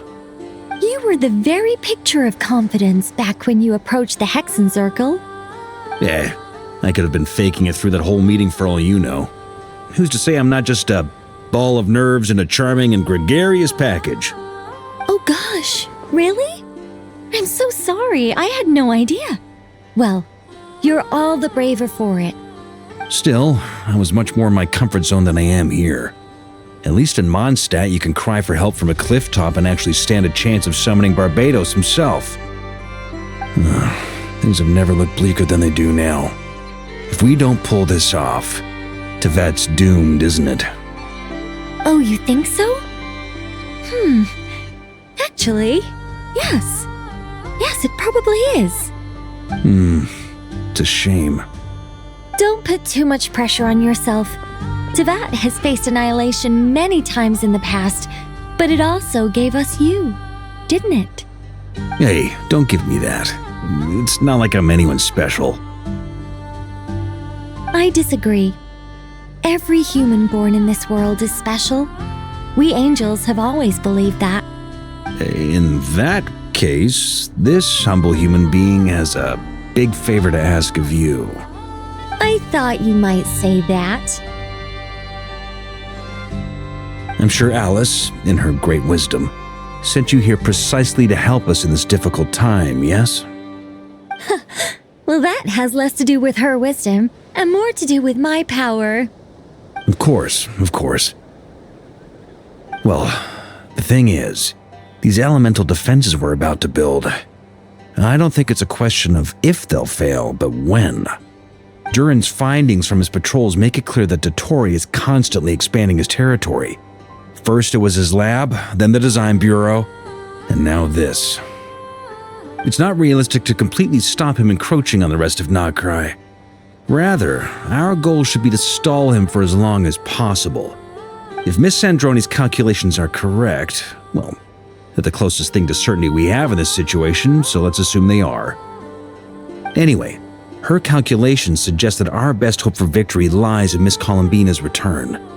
It's up to us to slow Dottore's advance and buy time for her to make a return. Are you asking me to help you with building the defenses? No. I'd like you to prepare for what comes next. When he eventually reaches us, we will have to fight him. You were an angel once and a mage now. I'm asking you to lend us your protection. Oh. Can I take it that you're triggering the terms you fought for during our three-way talks? Well, technically those terms were about protecting Mondstadt. But if you're happy to agree to the change in location, then yes, let's do that. You're cashing in on this much sooner than I'd imagined. Well, yeah. The way things are going, I might not get another chance. Very well. The mages have heard the knight's plea, and we will respond. To tell the truth, Alice and I had already discussed how we might help you all, so I didn't come empty-handed. I always like to be prepared.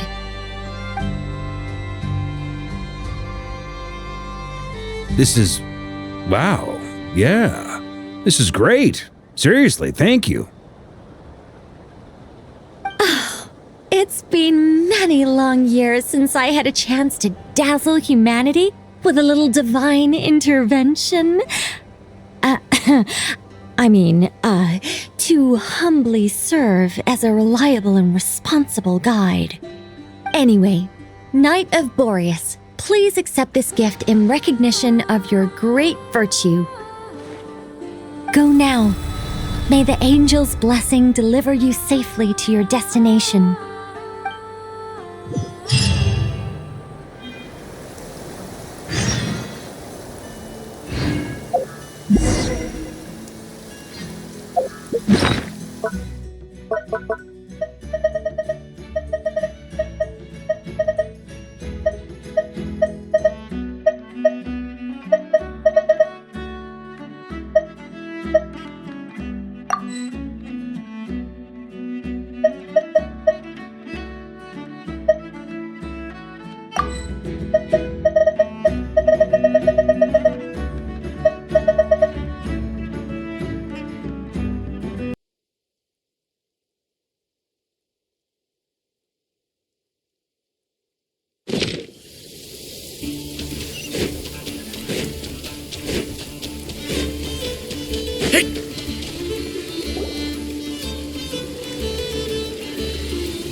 You're here. Sandroni, how are things going? Glad you asked. You two are about to become the first people to lay eyes upon my masterpiece. Or should that be the first person and the first, specter? Hey! Whatever. Come, feast your eyes on this. Wow! We've never seen something like this before.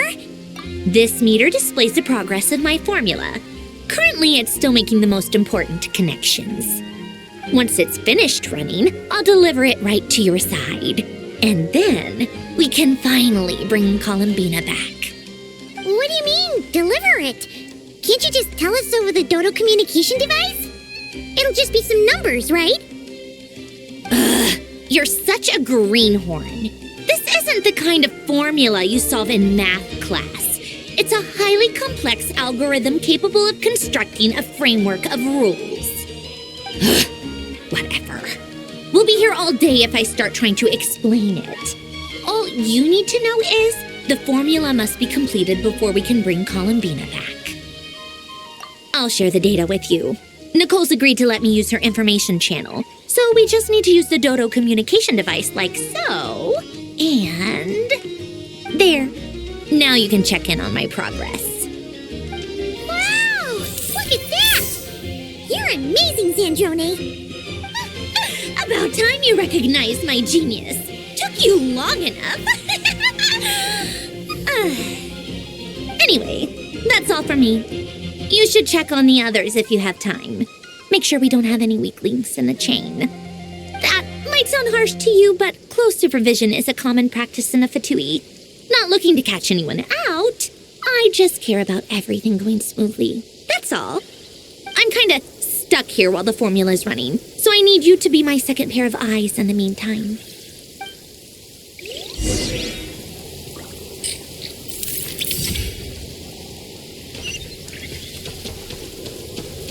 Swollen Fury!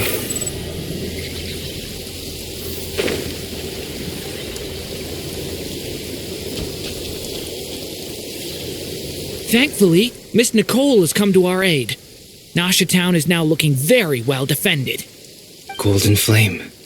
Yes, that's Nicole's power, all right. Based on the latest message from Grandmaster Varka, it sounds like they've reached an agreement. The situation should be more stable with her assistance. Everyone will have at least some degree of protection. Albedo! Durin! Hello there, you two. Are you well rested? That's good to hear. As per the plan, Albedo and I will be in charge of Nasha Town. As Dottoro's energy field expands, it's creeping ever closer in that direction. But we will do our best to hold our position. We fought side by side many times before, and always with great success. I believe this time will be no different. So don't worry about us. Focus on fighting Dottore.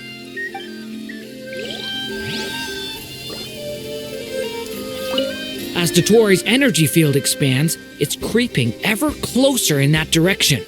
But we will do our best to hold our position. We fought side by side many times before, and always with great success. I believe this time will be no different. So don't worry about us. Focus on fighting Dottore.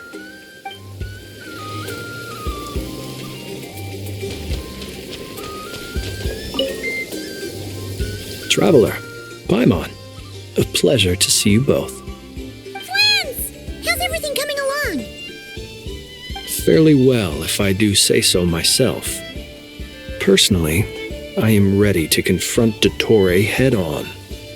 Ooh, you sound much more serious than usual. To be honest, I am not usually fond of exercising my full strength. For one thing, it's hardly conducive to maintaining a low profile. Besides, I believe one should have the right to choose when to show their hand. I am conserving my strength until the moment of battle is upon us. Anything to boost our chances of victory. Seeing you get into the zone like this really puts Paimon at ease. Huh, Traveler? I consider it an honor to have your trust. Rest well. I look forward to seeing you both in your element during the battle.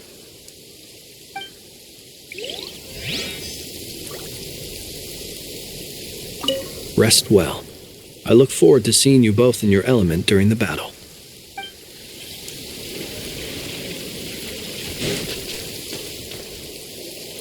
Yes, Miss Moonchanter? What are you staring at? You always address me in the strangest ways.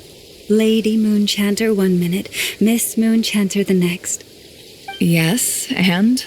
Are either of those incorrect? Not as such. It's just that I simply call you Nefer nowadays. Uh-huh. That's my name. What's your point? The point is I don't add any honorifics or titles. Meaning what? That maybe we're on friendlier terms now than we used to be. Is that how you see it? And I thought I was the one with eye damage. Wilma! Paimon, Traveler. Just swinging by to check in on you. How are things going? Did you manage to get some rest? Don't worry about me. I won't slow us down. And I give my all to ensure our victory. Ah, yes. Allow me to give you two a quick checkup. All done. You're both in good shape. You're welcome. You'll have your work cut out for you in this battle against Dottore, so make sure to get some rest in first. Paimon will keep an eye on him, don't you worry. I'm glad to hear it. Take good care of yourself, too, Paimon. Sure thing!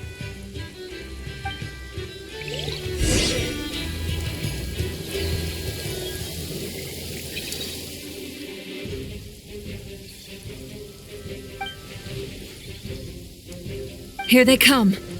That's quite a horde. As we expected. Get ready, everyone!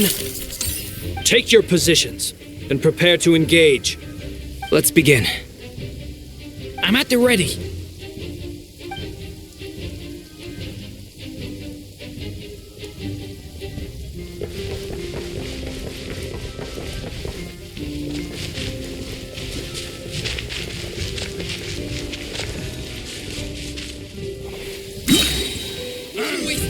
Your scalp!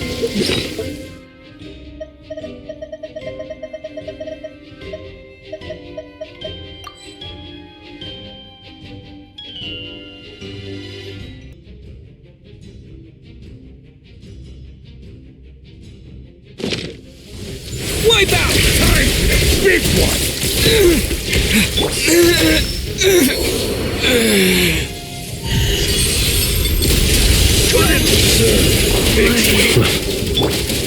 Maybe I wasn't meant for this world.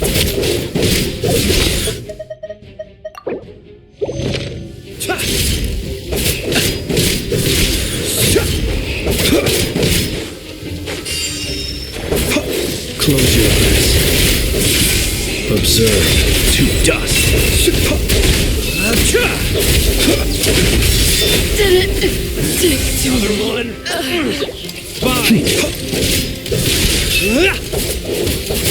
Got a frenzy with your name Close your on it. eyes. Beware the creatures of the night.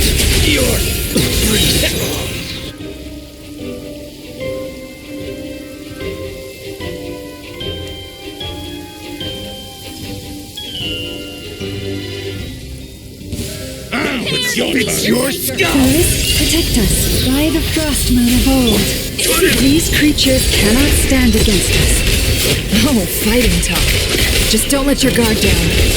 That goes without saying. I'm hardly...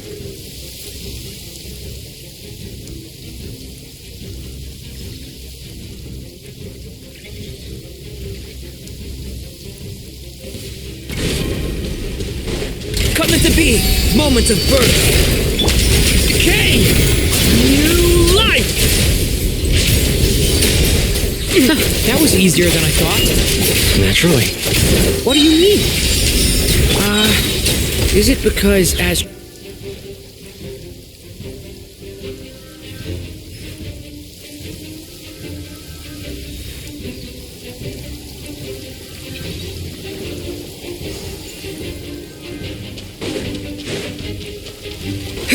Bombs away!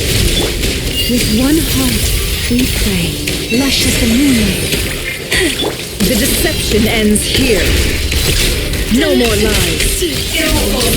People have always used fire to drive away wild beasts. Wouldn't a lantern work just as well?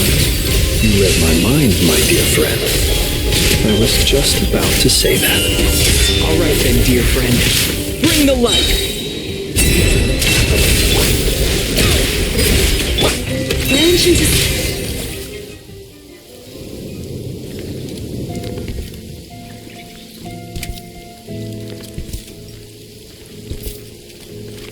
You're looking well. I trust you've had a good couple of days. Dottore. It's actually a good thing, in my view. If the subjects of my experiment were to die prematurely, it would throw quite a wrench in the works. And so, I must thank you all for your resilience. We are no longer on the same level, but you are nonetheless worthy of my respect. A creator god should be merciful and gracious after all. And in any case, it is only right that before I end your lives, the world is informed of the arrival of their new god.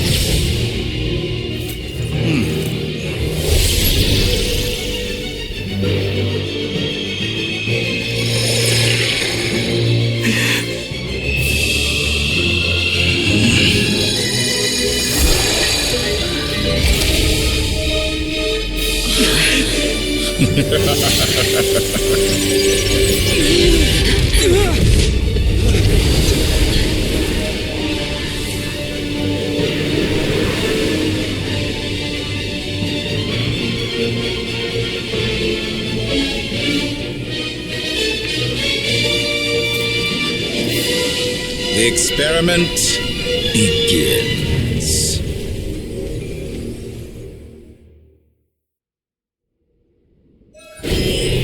With the marrow of the 3 moons in my hand, behold the false moons fall!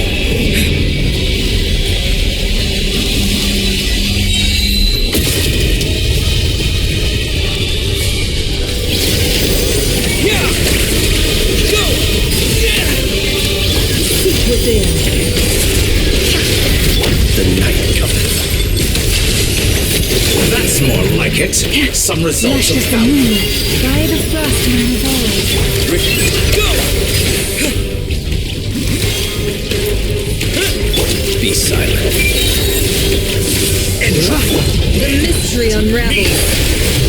It all adds up. You're such a simple attack, and you're already struggling. Branches of sub. Wipe out! Beware the creatures of the night. Observe. Be silent. First, like an ant in my palm. Oh, I've been moved inside another space, and it's sealed off. Looking at the structure of it, it seems like Dottore intends to trap us here. There's no exit. Our endurance is about to be put to the test. Pathetic. Go! Can I be true? Excellent. You barely managed to touch my level. Intro.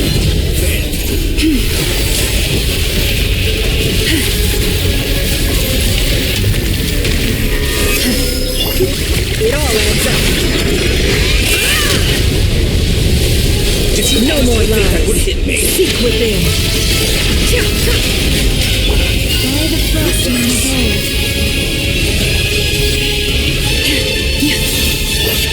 Water jet! Get bombs away! Can't hide the truth. The mystery unravels.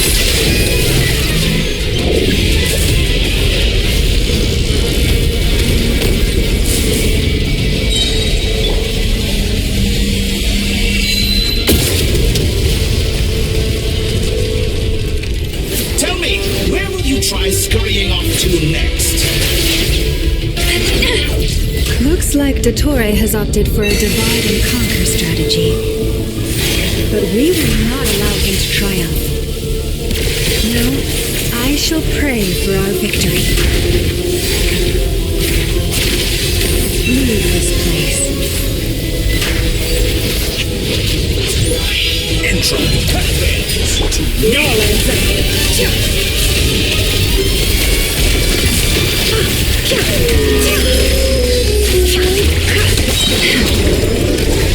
The deception ends here.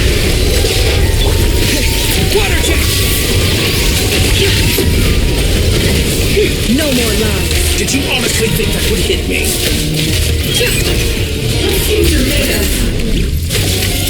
Good, keep it up.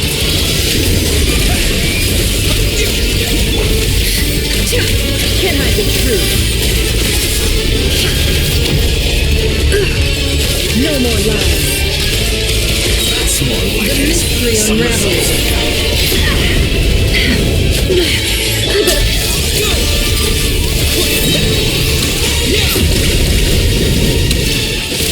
Did you honestly think that would hit me? Be annihilated. That which cannot stand against me. Shameless. What's this supposed to be? A knockoff version of the space Colobina got trapped in? There really is no way out. We'll see about that, Dottore.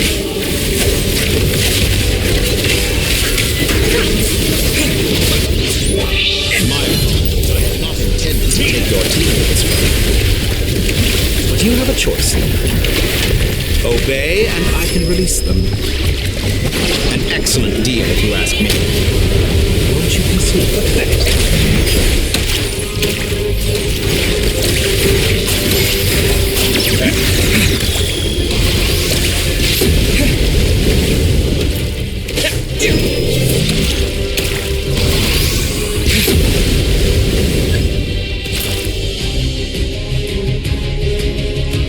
I'm aware you've been working on some little tricks to surprise me with, but it appears that none of them have come to fruition. My guess would be that you're trying to bring Columbina back. But then, where is Sandrone? Or are you trying to buy time for her? I always found their friendship to be a curious phenomenon. Two highly incongruent personalities, and yet they share a deep connection. Speaking of Columbina, I once saw her as like a younger sister. We got along quite amicably while she was with the Fatui. But then one day she suddenly decided she would refuse to take part in any further experiments. To this day, I truly don't understand what I could have done to upset her so much. It's such a pity. I could have had a sister, a family. But alas, she grew to dislike me. You're not fit to be family to her. That I can't deny. So many people, all obsessed with playing out the same tired old dramas. This world is rotten to the core. And then there's you. You had every opportunity to reach the right conclusion. The thought of killing you off like this? But I maintain that I approached you in good faith, so I will offer you another chance. Will you work with me? You have until I count to 10 to make your choice. 1, 2, 3. Not in a million years.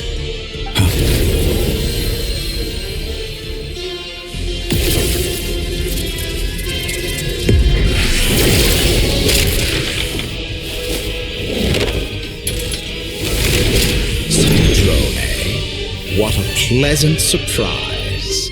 I didn't think you'd join us all the way up here. You're as sick and twisted as ever. Don't fool yourself into thinking anyone's grateful for the chances you're offering them. Sandrone? But the formula hasn't finished running yet. Funnily enough, I was just discussing a collaboration opportunity with the Traveler, and then I see you, who I must say is a good example of an opportunity gone to waste. Gone to waste? I said that everyone would get one chance, and you've used yours to march right back into the lion's den. So yes, it's an utterly wasted opportunity. And what makes you think I believe a word that comes out of your mouth? I was planning on disposing of your little formula after wrapping up more urgent business here. Since you've taken the trouble of serving it to me on a silver platter, I can simply bring it forward in the schedule.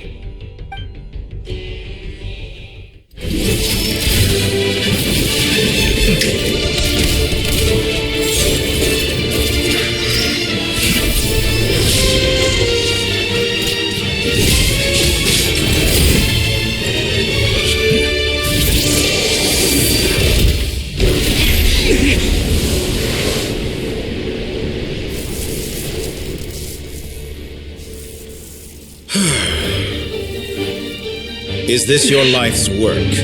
This piece of trash?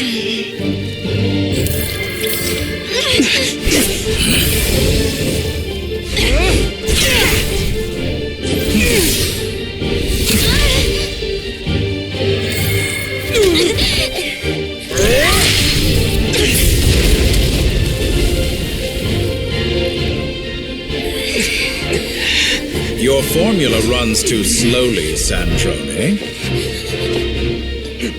You put your hope for success on others instead of fighting dirty. That is why you have failed.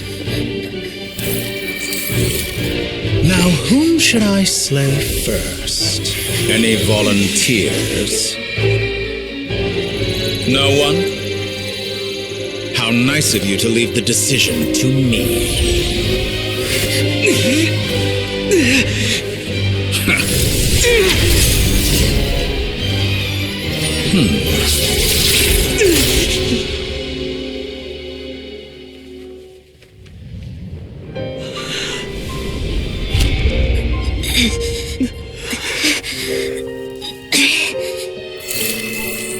Oh, how unexpected. Sandrone, any last words for me, comrade?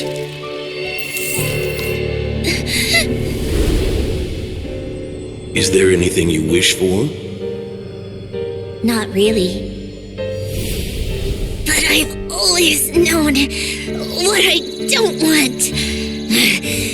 Go to hell, Dottore.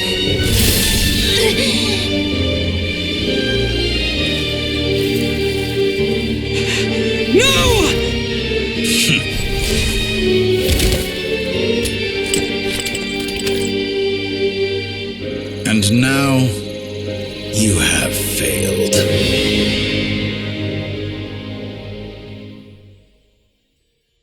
Sandrone! Now you see how fragile mechanical contraptions are. Just a gentle tap, and they fall to pieces. However keen of an inventor Sandrone may have been, her death spells the end of the formula that was running inside her body. Of course, I have to commend her for making it this far. As her colleague, I have to admire her stubborn tenacity. Now, it is time for you to take your place by my side. My count was interrupted, but the second chance I extended to you still stands. Once again, you are welcome to join me. By now, I'm sure you have gained a greater appreciation for the power and authority I wield. What is stopping you from embracing a new world of endless possibilities? Not in the mood to talk? As you wish. You seem less talkative than usual today. I'll change the topic to something more apropos.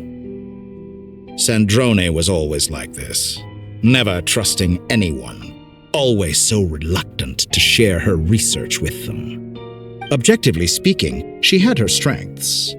It is remarkable how she extracted and even optimized the world formula from so much data. But her inability to trust was her undoing. Had she allowed someone else to monitor or run the formula for her, you might still have a chance at victory even now. But regrettably, she was a stubborn fool. As much as it pains me, she had to go. Dottore, maybe this is news to you, but people can change. Columbina surprised you when she escaped. And I think Sandrone would surprise you too. Change? You can twist the truth however you want, but I see it clear as day. You're the one who can't trust other people. Is that how you see me? By this point, what can you hope to do about it?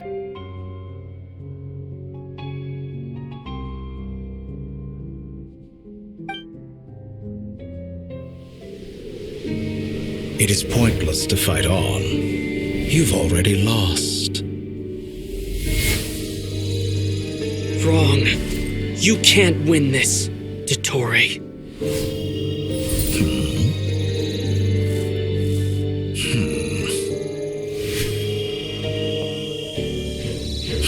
What?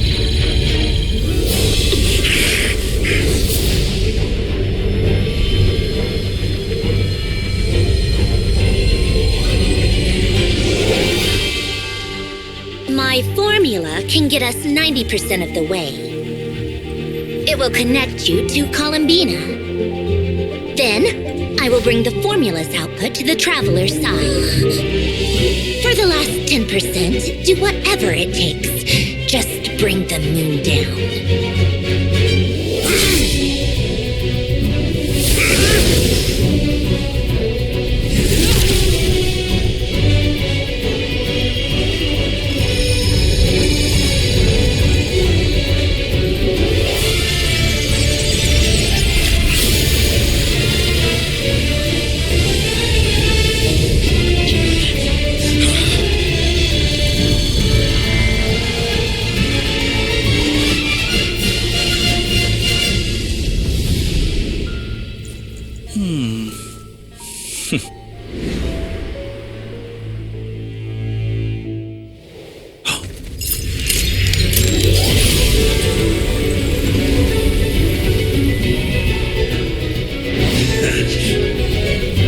The moon will never be yours!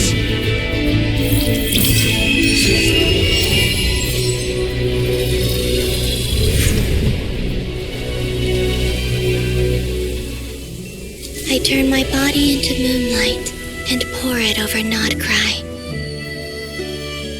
My soul I leave here to inform my future friends.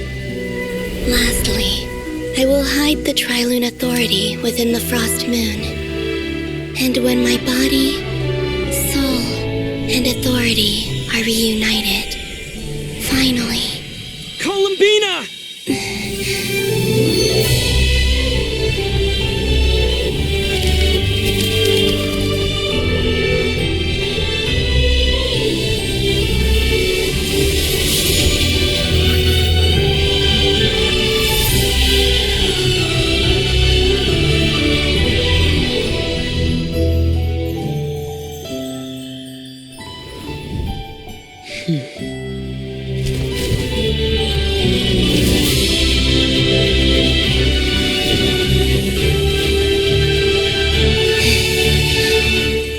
It's been too long. I'm back.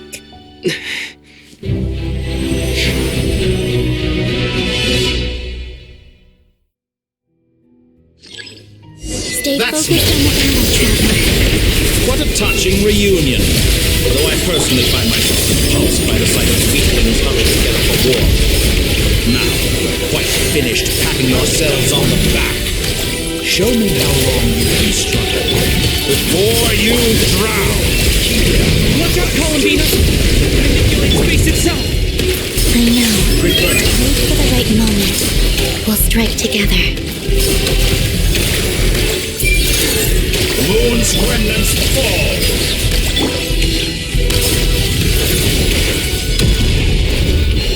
Did you honestly think that... Bombs away! Water jet! All the years tension bends to me.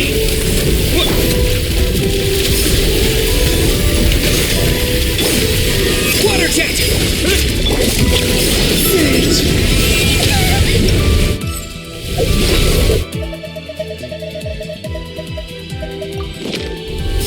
Reverse.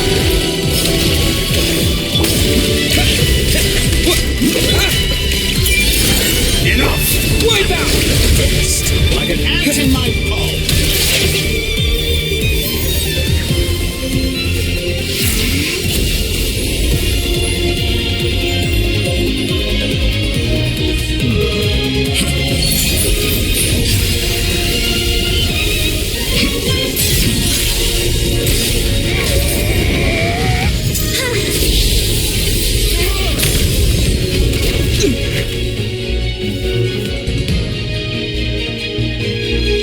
You the new moon's blessing. The new moon shines upon you. I am growing weary of your... It's over, Dottore!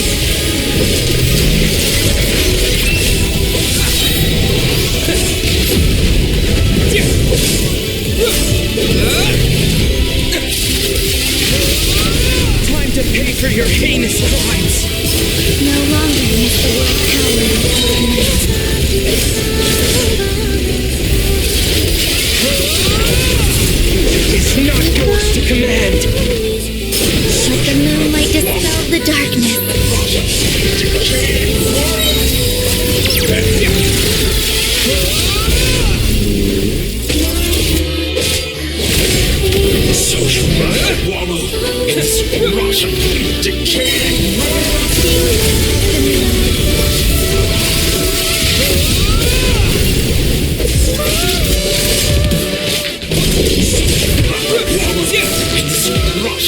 decaying world!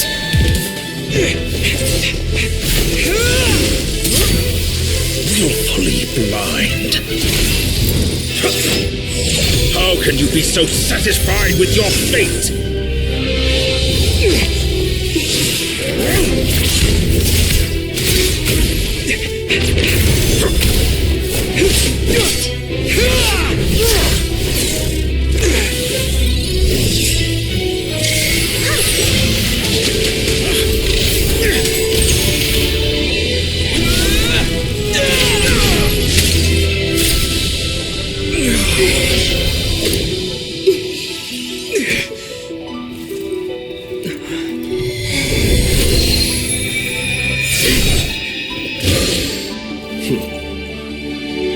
This battle was never about fate. It's about friends, family, and the home you stole from them. So dull. Only the weak rely on each other for comfort. You shall see. Once I transcend fate, you will be nothing but fodder for my grand experiment. That will never happen.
No, this world is our home.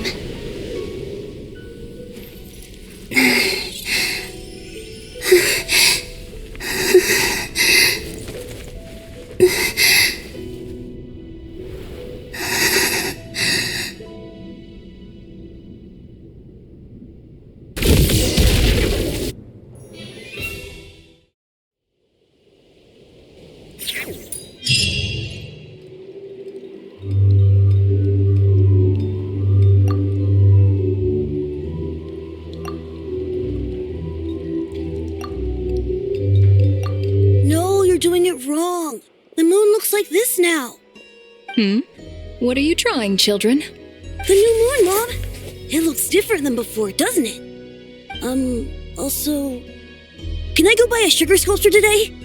Please? Just one? All right. I suppose today is a special day after all. Almost like a festival. Extra, extra! Get the latest Nasha Express here!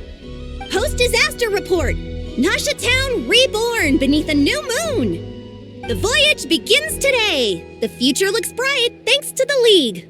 Want a copy? I knew things would be different, but I didn't think that would include the moon. They say a new moon goddess has been born. A new moon goddess? Who's saying that? The Frost Moon Scions? I guess so. I'm not too clued up on the details. As far as I'm concerned, the moon's still in the sky and it's business as usual. Hey, since we've come all this way, shall we grab ourselves a free meal while we're here? Are you a convert now? Or are you just here for the free lunch? Oh, come on, what does it matter? After everything we've all just been through? That smells good. All right, that's it. I'm hungry. Time to eat.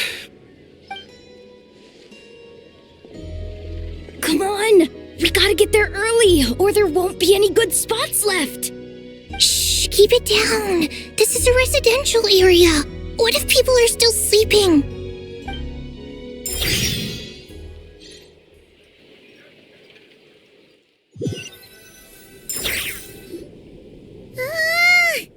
Why is it so noisy outside?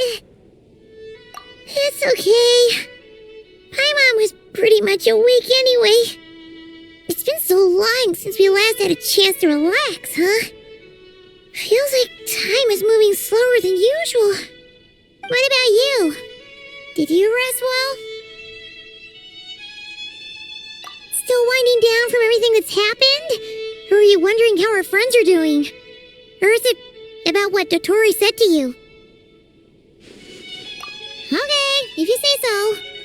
But don't push yourself, alright? Let Paimon know if you need to talk. What we just went through was a lot. It's totally normal if you need some time to get back in your groove. Luanatar disappeared after Columbina came back. Apparently, she was part of Columbina's soul or something. Still, Paimon kind of misses Luanatar somehow. But anyway, you did great. So did Paimon. We all worked our butts off to contain this disaster, and in the end, we made it. So, chin up, Traveler. You should be proud of yourself. Hey, don't poke fun. You should be glad that Paimon's growing as a person.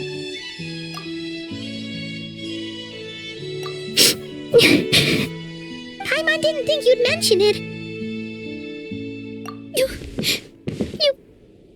You have no idea how anxious Paimon was. She was worried sick about you. Well, if you really want to show Paimon you're sorry, you're gonna need to make it up to her. You better be ready to splash out on a lavish meal.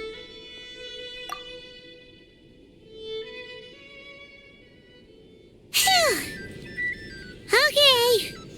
Paimon's full now. Huh? Oh, well... Hey there, Traveler and Paimon. Good morning. Morning, Yehuda. Here for some breakfast? Oh, I've already eaten. Just need some water. I was mostly worried you might forget what day it was today. So, I came over to remind you.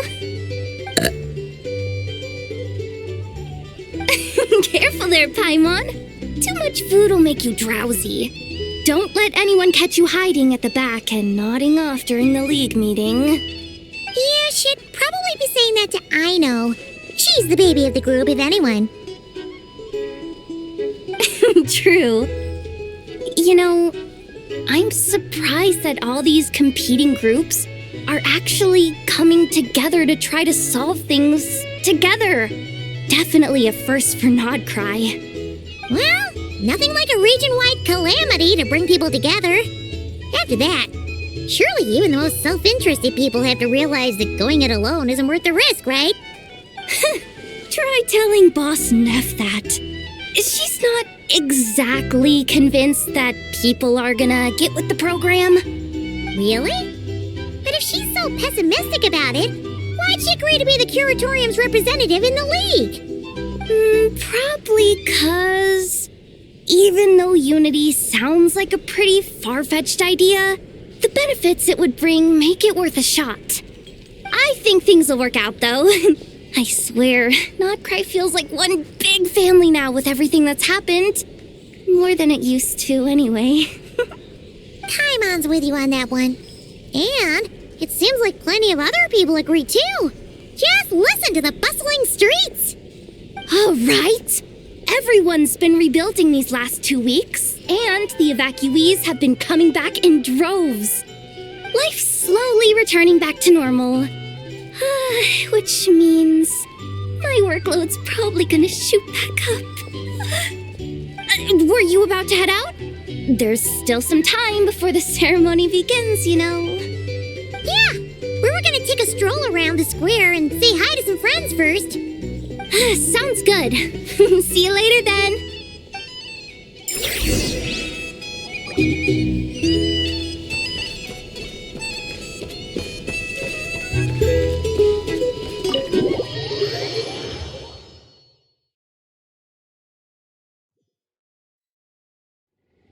Please accept today's boon.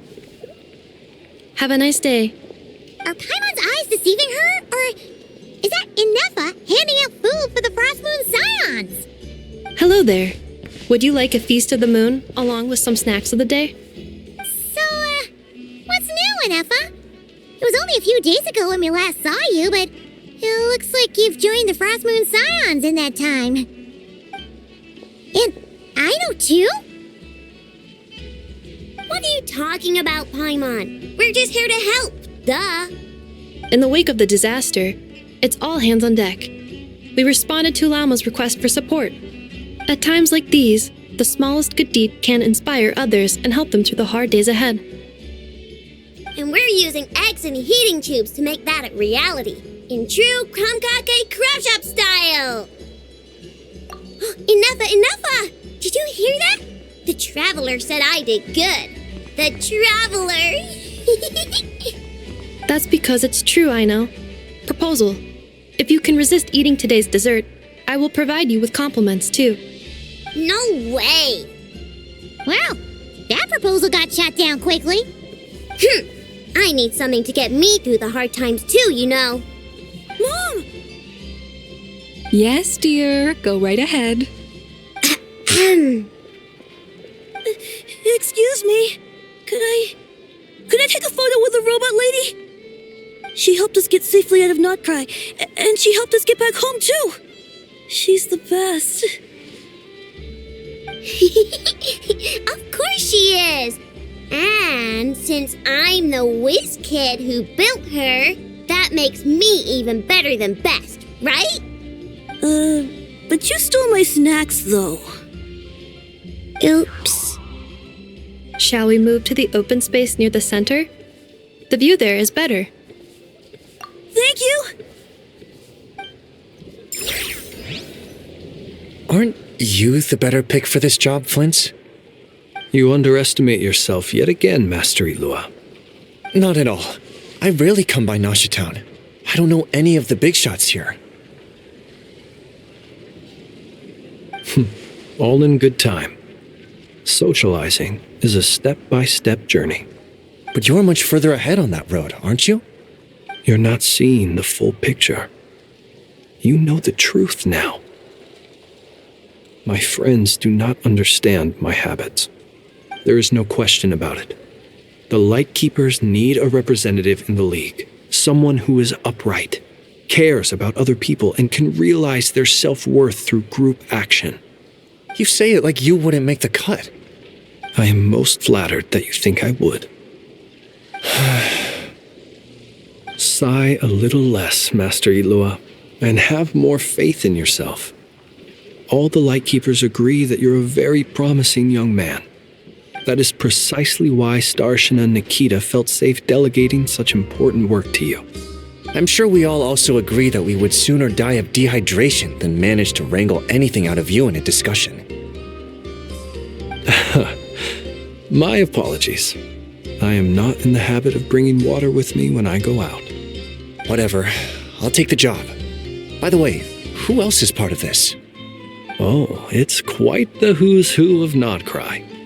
There's the Moon Chanter of the Frost Moon Scions, the boss of the Curatorium of Secrets, a representative of the Voynich Guild, and even someone from the adorable Krumkake Craft Shop. I'm sure you will find speaking with them to be a genuine pleasure. If you say so. I've never done this work before, so I'm honestly a little scared of making mistakes. But I'll do it. Not only is it our duty as Lightkeepers, but because I want to make Notcry a more welcoming place.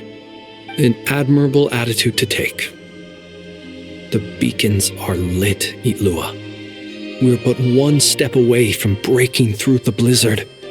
We have the chance to band together and build our shared homeland into an Elysium.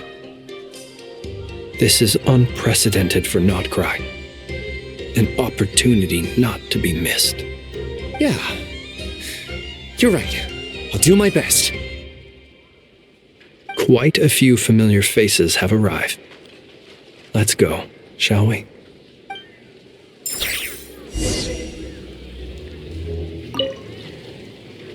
You look so cool when you fly, Miss Robot, and when you use your spear, too! And even though you took my snacks, it's pretty cool that you can build stuff like this. You've got so many inventions. It's amazing! Also... Micah, we need to go now. 1 second! Please take this feast of the moon, as well as some snacks. Share them with your mother and your lovely family.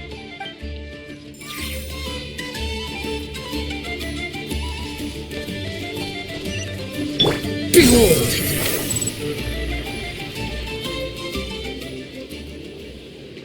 Wow! Everyone's here! You seem well rested. I know no one's asked, but I'm sure you all want to know, so let me just say, we're doing great. Thanks. Well, great, but not perfect. Starting to lose my mind from boredom.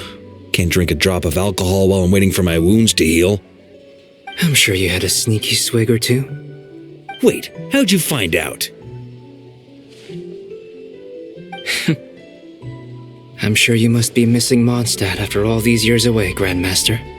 Yeah, you could say that again. Every time I get news from Mondstadt, it makes me want to go back and see the place for myself.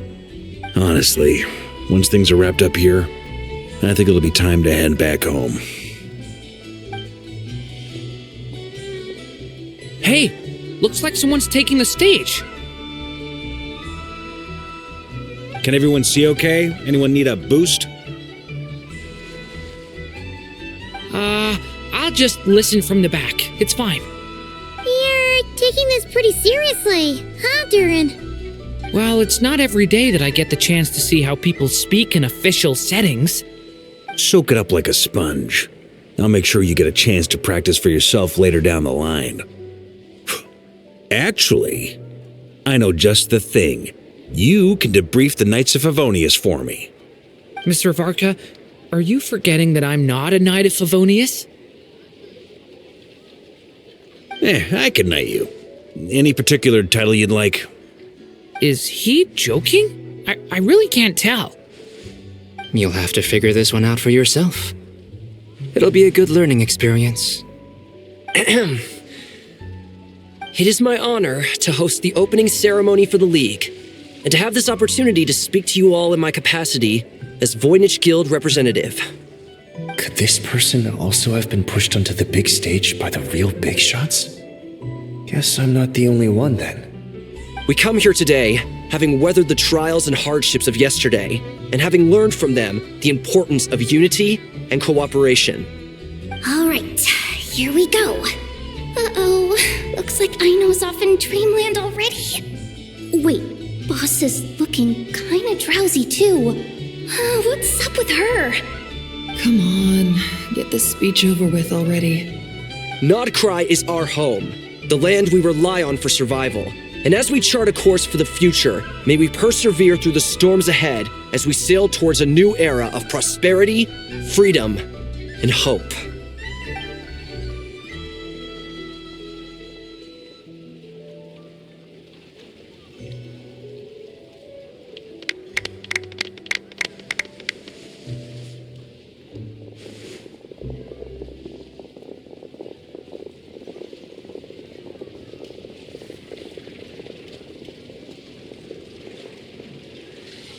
Looks like we'll have more opportunities to travel in the future. I'm sure you'll cope, Lady Moonchanter, given how fleet of foot you are. Unfortunately, I suspect I'll be too busy at the curatorium to act as your host. We have a busy schedule, not to mention an international network of contacts to manage. It'll be all right. I'll just check your schedule with Yehoda well in advance. And if she's not available, I can simply ask Ashru. So giving my employees extra workload isn't enough for you? You're really going to drag my cat into this too? I thought you'd approve. Aren't you forever increasing your employees' workloads? That's a bold statement.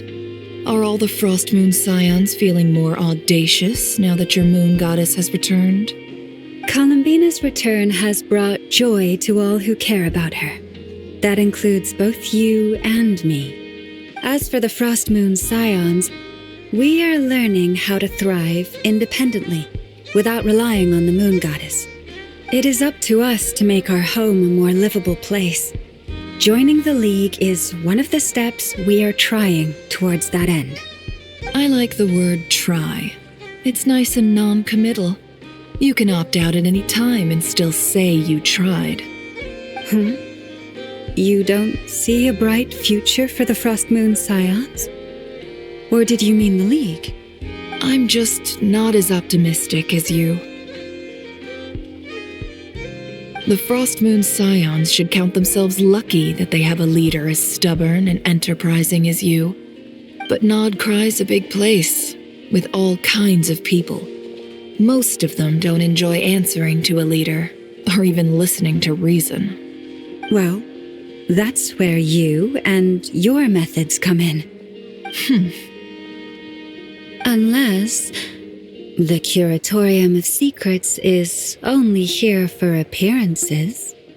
For now, yes. And that won't change until this venture becomes worth my while. What would make it worth your while? Getting out more than I put in. Right now, I'd barely break even, but I'll grant that it's a good start for Nodcry. Then maybe it's worth a try. All right, you can stop now. Or do I have to join the Frost Moon Scions before you'll get off my back?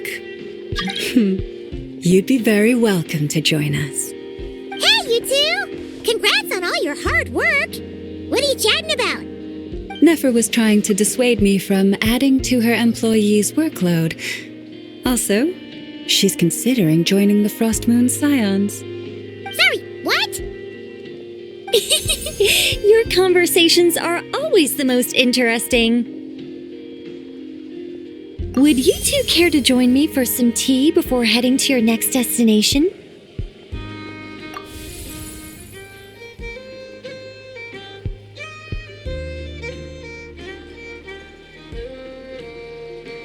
Nicole? Wait, where are you?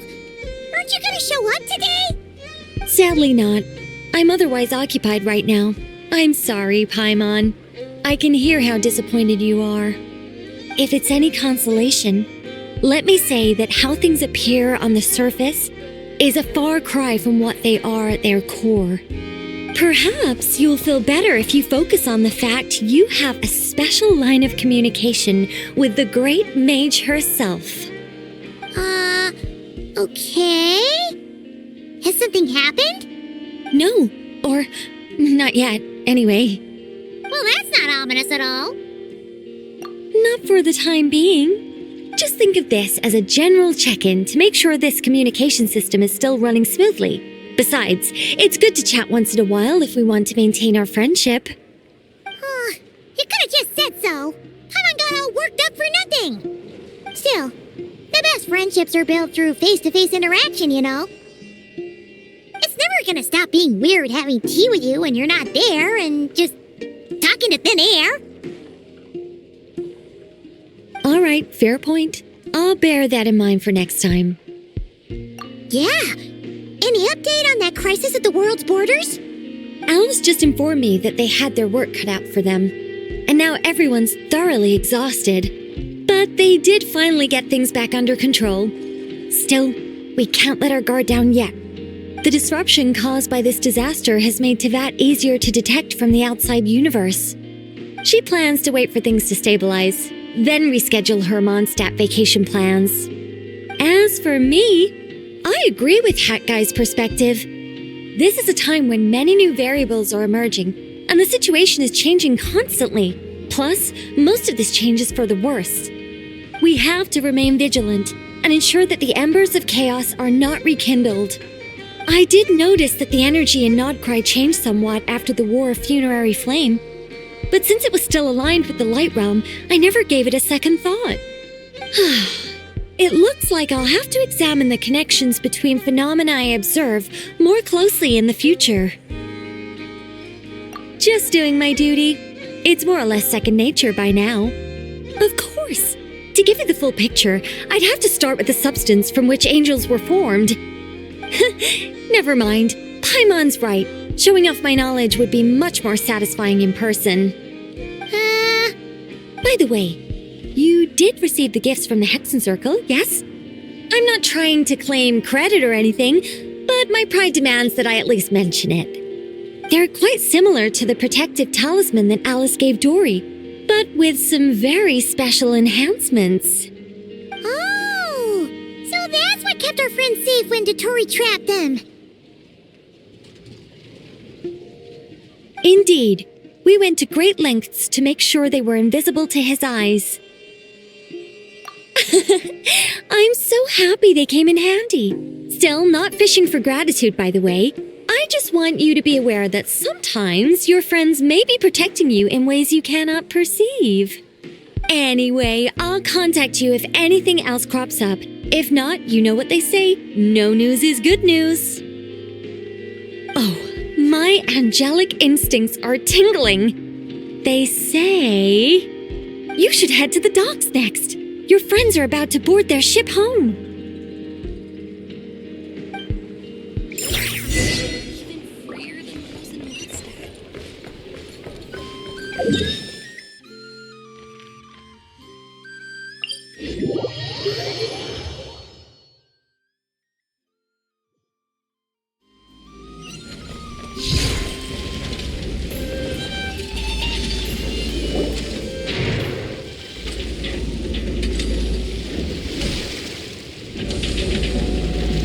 You're here. You're here too, Hat Guy. Are you heading back together? No, I'm bound for Sumeru, and she for Fontaine. We just happened to cross paths at the harbor. Everything seems fine. Sandrone may have an abominable temper, but she's always been very responsible with important calculations, and things entrusted to her by valued friends. You always speak as if you know us inside out, Mr. Hat Guy. Maybe I'm just a good judge of character. I certainly hope that's all there is to it. Regardless, you have been a significant help in this matter. For that, you have my gratitude. I didn't do anything special. Sandrone's the one who completed a seemingly impossible formula and turned the tide of the entire battle, even giving her life in the process. She's the one we should be thanking. Even we were unaware that Sandrone had hidden the real formula inside Polonia's body. She managed to fool Dottore into thinking the formula was running in her system by installing an identical-looking decoy within her. She probably realized that she didn't have the strength to stop Dottore. But this way, she could at least get him to lower his guard. She always worked like that. Always had a backup plan. Well, that's why I'm traveling to Fontaine. She made a request of me long ago, and the time has come to fulfill it. Think of it as her will. She said that should she ever fail in a mission, she'd like me to deliver her core and Polonia's to the Fontaine Research Institute. She also mentioned that she had made arrangements for people there to set her affairs in order. Some of her personal effects, such as her notes, were left to me. I've decided to take them back to the House of the Hearth, for safekeeping primarily, but also as mementos, I suppose. However, there is one book among them that I'd like to leave in your care. I'll have someone deliver it to your residence at the flagship at a later date. No, I was specifically warned not to tell her. This is her last wish, and I will abide by it. I can only hope so, but none of us here can know for certain. I bade farewell to Columbina earlier today. As promised, she turned the iridescent moon's marrow over to me. She spent a long time with Sandrone's body, saying her goodbyes. Oh, is she alright? Sandrone's passing has left a great wound in all of our hearts. It will take time to heal, but Columbina surprised me. She offered me some words of comfort before I departed. Despite being grief-stricken herself, she showed an awareness of the feelings of others around her. She never used to act like this. Clearly, she has grown.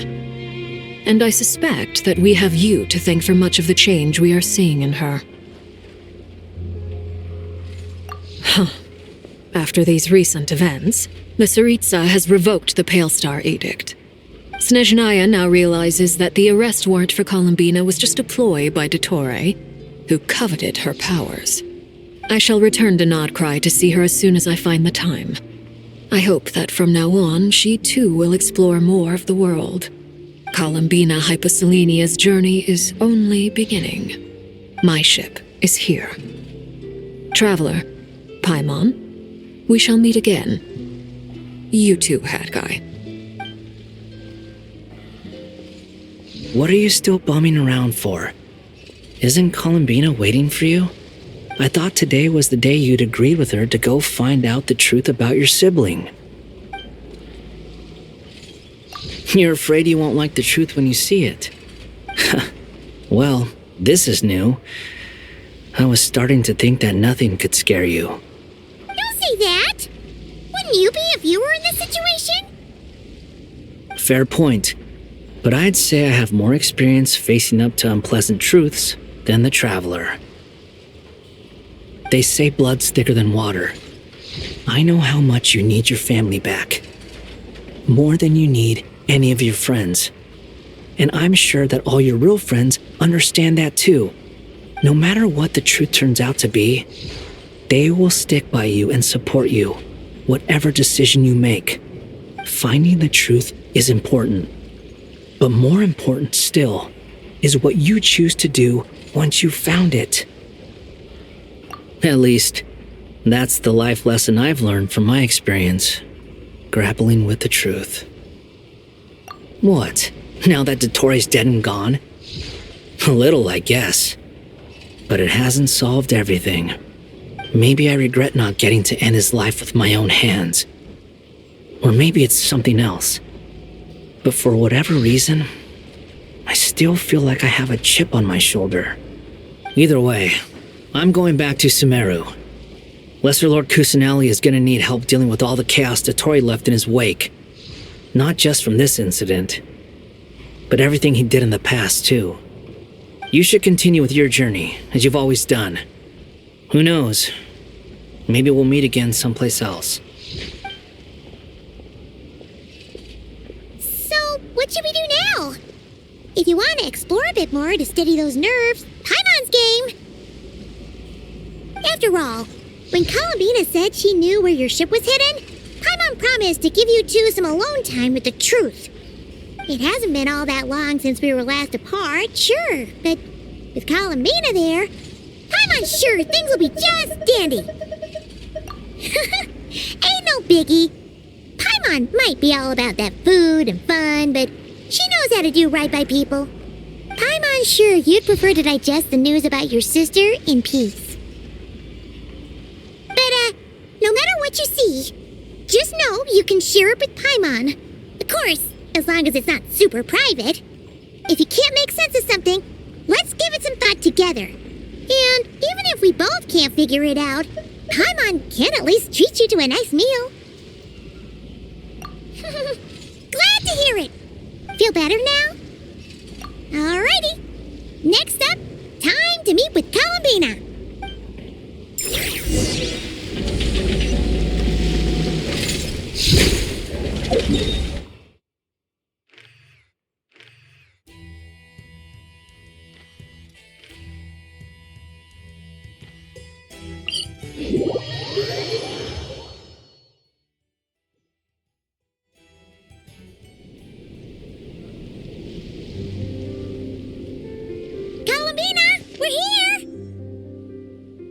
Believe we're meeting out here.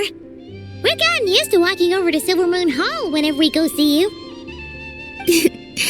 Well, you're still welcome to go there whenever you want to see me. It's just, now that it's all over, I've decided to make some changes. Try and fit in with the Frost Moon Scions, like Lama suggested. The older generation are still timid around me. They don't dare get too close, and they bow their heads when I walk by. But things are much better with the children. I see more curiosity in their eyes. Hopefully, by the time the next moon prayer night comes around, I can enjoy the festival with them as myself, without having to pretend that I'm only dressed up as the moon goddess. You'll do fine, Columbina. Paimon's sure they'll realize you're super nice once they get to know you better. You really think so? When we first met, you thought I was a little up in the clouds. Oh, we were just starting out then, come on! So Lama told you, huh? I'm only teasing. I know that I have you to thank for pulling me back down to solid ground. It feels good to finally stand firm on the earth where I was born. Oh, that's great! Thank you. I'll make sure not to lose it this time. Well then, are you ready? Lumine, what happened to our spaceship back then? Why did you leave? It's time to learn the truth at last. Ready as I'll ever be. Good. Then let me open the way for you.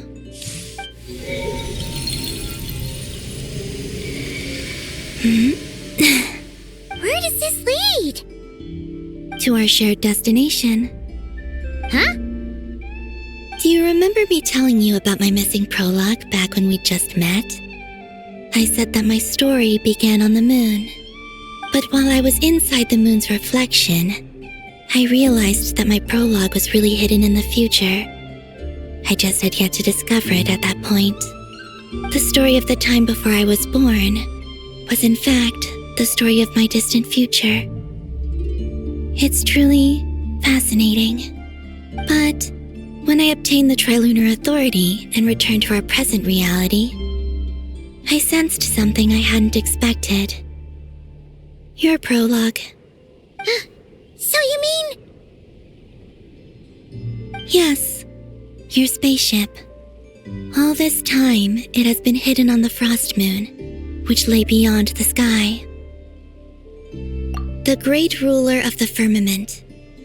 The heavenly principles. Wait, them? Why would they do that? I don't know. Perhaps your ship contains something that is incompatible with Tevat. Or something that cannot be known. Oh, did I pick a bad time to say this? I know it must have been hard to work up the courage to do this. Maybe I should have waited until you were on the moon, with no chance to back out. That would have been kind of mean, you know.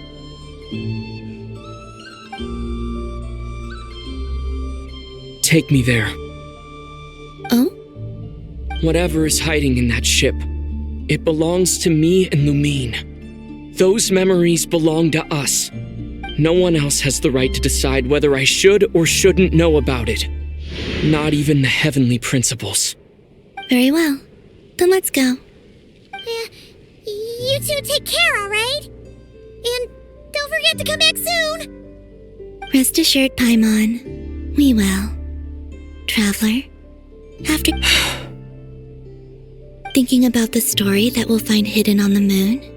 Yes, and hoping that it has a happy ending. Stories like that don't exist, you know? You don't believe in happy endings? I don't believe in endings.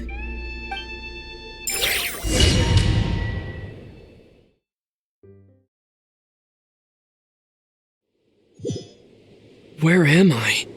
This is the pathway I built between Tevat and the frost moon. The moon is very far away from us, so it could be a long journey.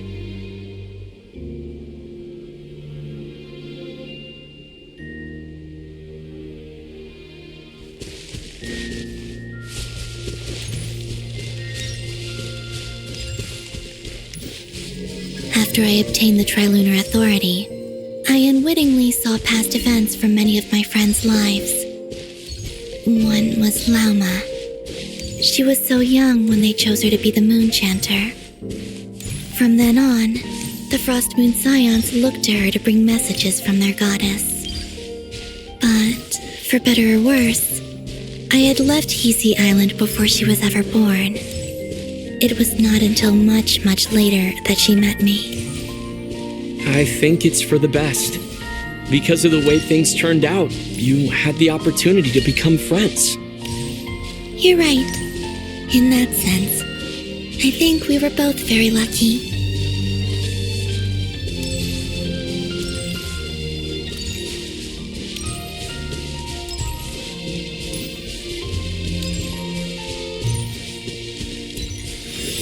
Oh, and about that mage, Nicole.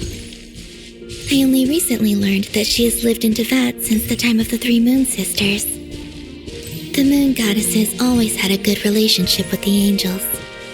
I suppose our friendship continues that tradition.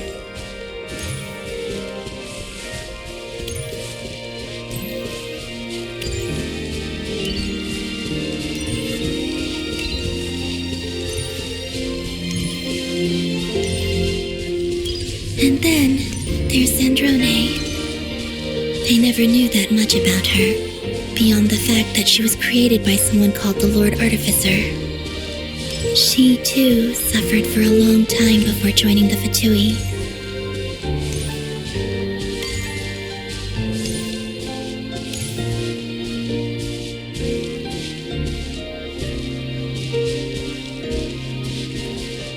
How I wish I could talk to her again, even if only to hear her say nasty things to me.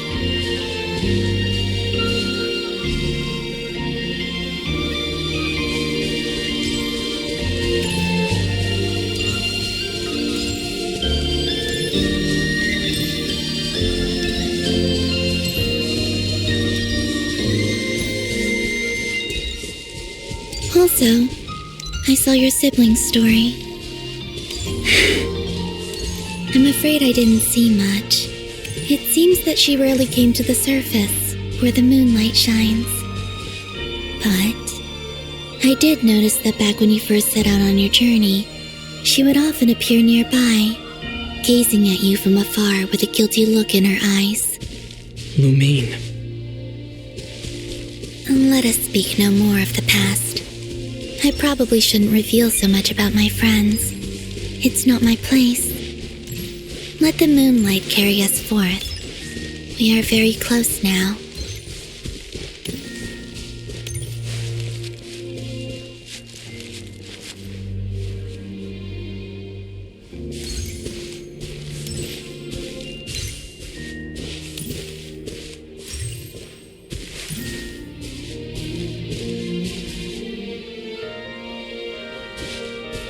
After this, I'd like to bring some Kuhenki to the moon as well. If they're willing, of course. What about your other friends? Will you bring them to visit too? Certainly. But I'll need to tidy the place up first. This home hasn't received any guests in a long, long time.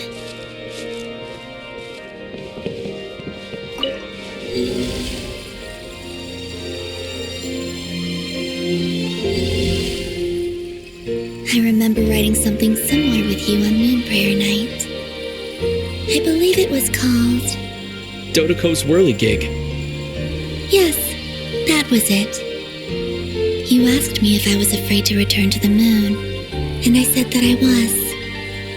The idea that I had gained something precious, only to lose it so quickly. That frightened me. But I'm not afraid anymore. Besides, this time, we're traveling together.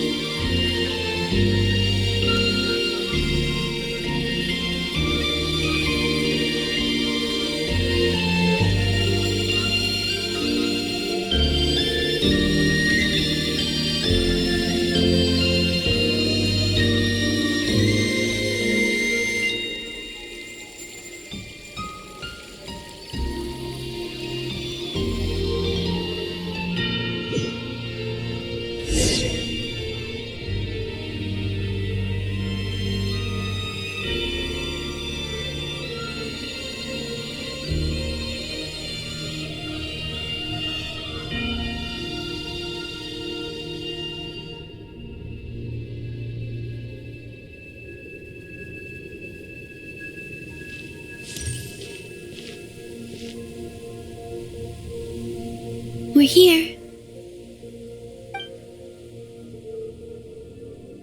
Over there.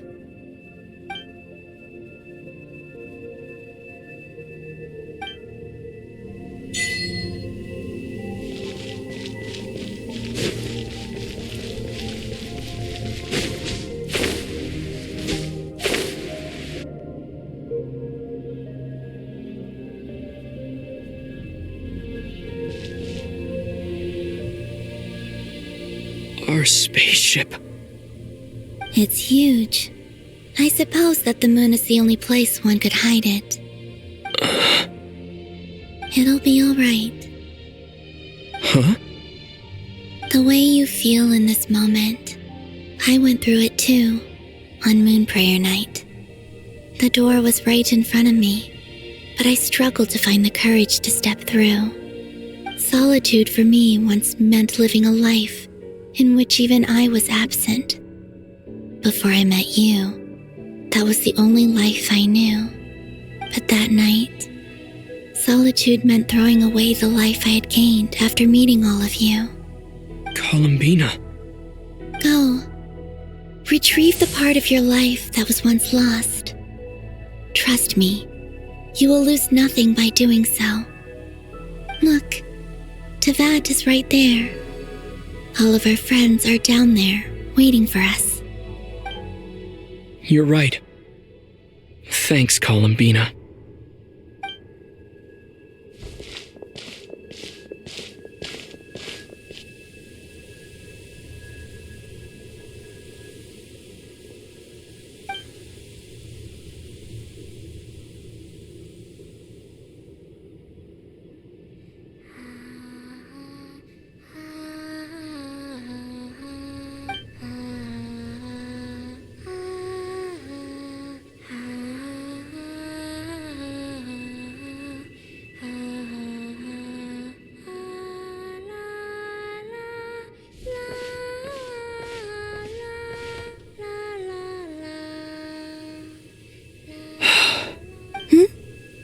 Finished?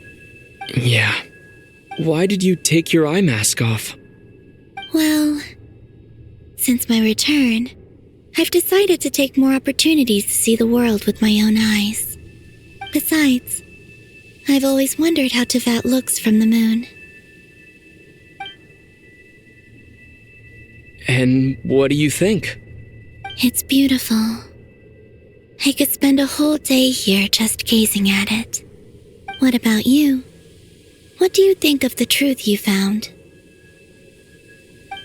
I haven't looked at another person's expression in a long time, but I think yours is saying it was neither good nor bad.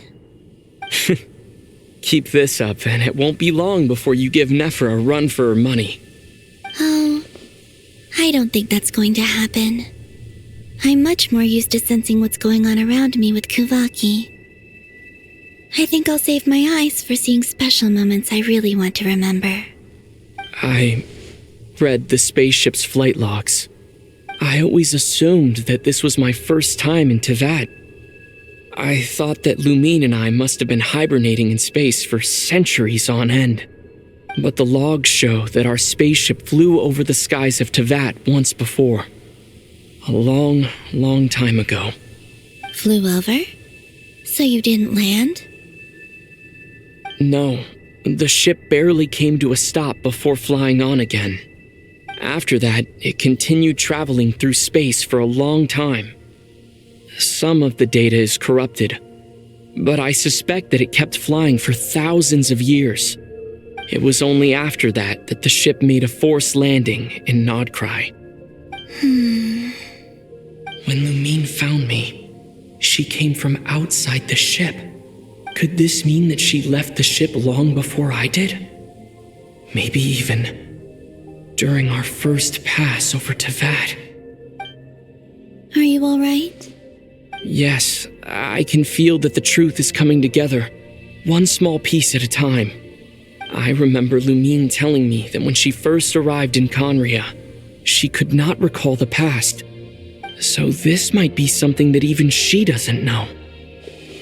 Here, I made some space for you. Your mind must be racing, and this seems like the perfect place to relax and clear your head. Oh, wait, there's one more thing. What is it? Wait here a moment.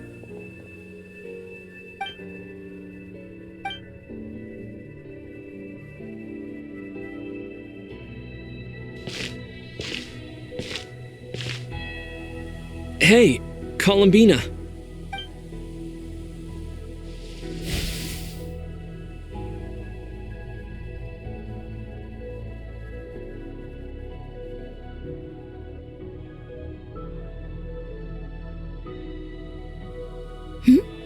Is that a new outfit?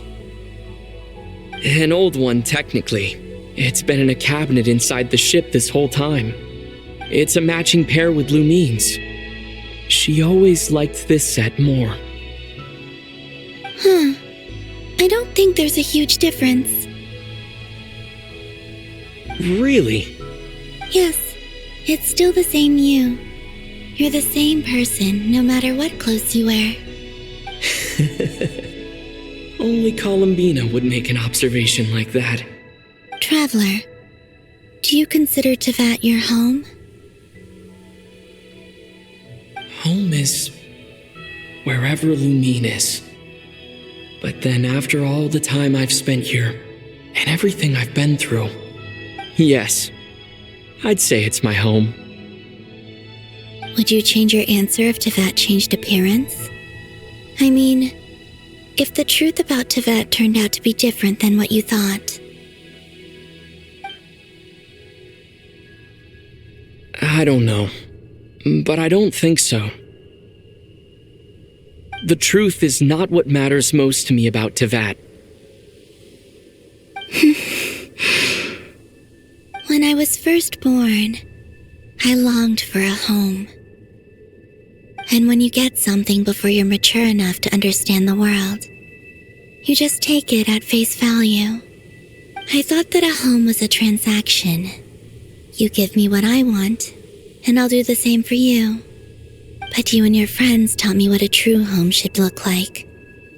You never asked for anything, yet you gave so generously to me.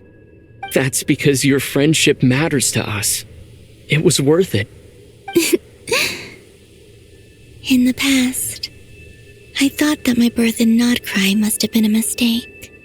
But after journeying to the distant past where the story began, I realized that it was I who chose Nodcry to be my future home. Now, I am glad that I made that choice. I'm sure your friends are just as glad. In fact, I intend to make the same choice today as I did back then. What do you mean? Well, I've given the Eternal Moon's Marrow to Lauma, and the Iridescent Moon's Marrow to Arlecchino. And now, I shall return my Kuvaki to Nodcry again, that it may continue to protect my chosen home. Wait, but what about your body? Oh, are you worried that I'll disappear again? I won't. Not this time. The Frost Moon has now entered the false sky, and I am the Trilune Goddess. I am only returning to Nodcry the part of me that it needs. I am giving what I can, because my home is worth it. Oh, and I have something for you, too. For me? Yes. Come closer.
What was that? I lifted some of the restrictions this world placed on you. I trust this will help in your future adventures. My power. It feels like it's grown. I can use the elements more freely now. Thank you. This will be a great help. You're welcome. I see you as family, and after everything you've done for me, In fact, no. It's not because I owe you. It's because you're worth it. Here, this flower is for you.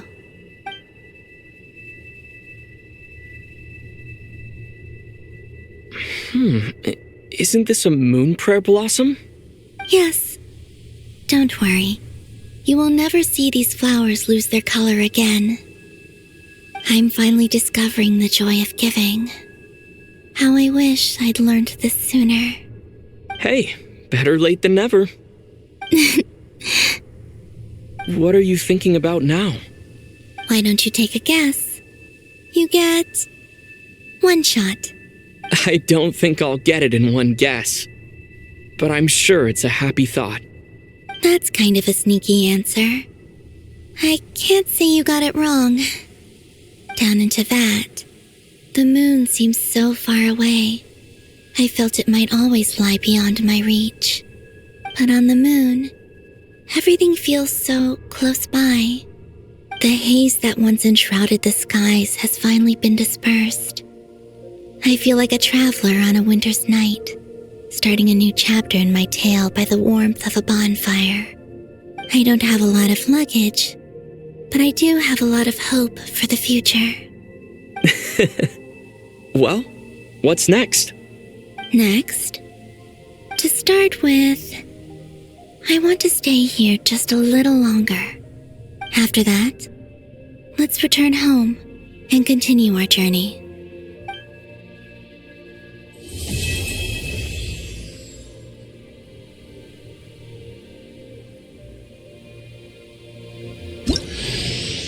These clothes bring back so many memories.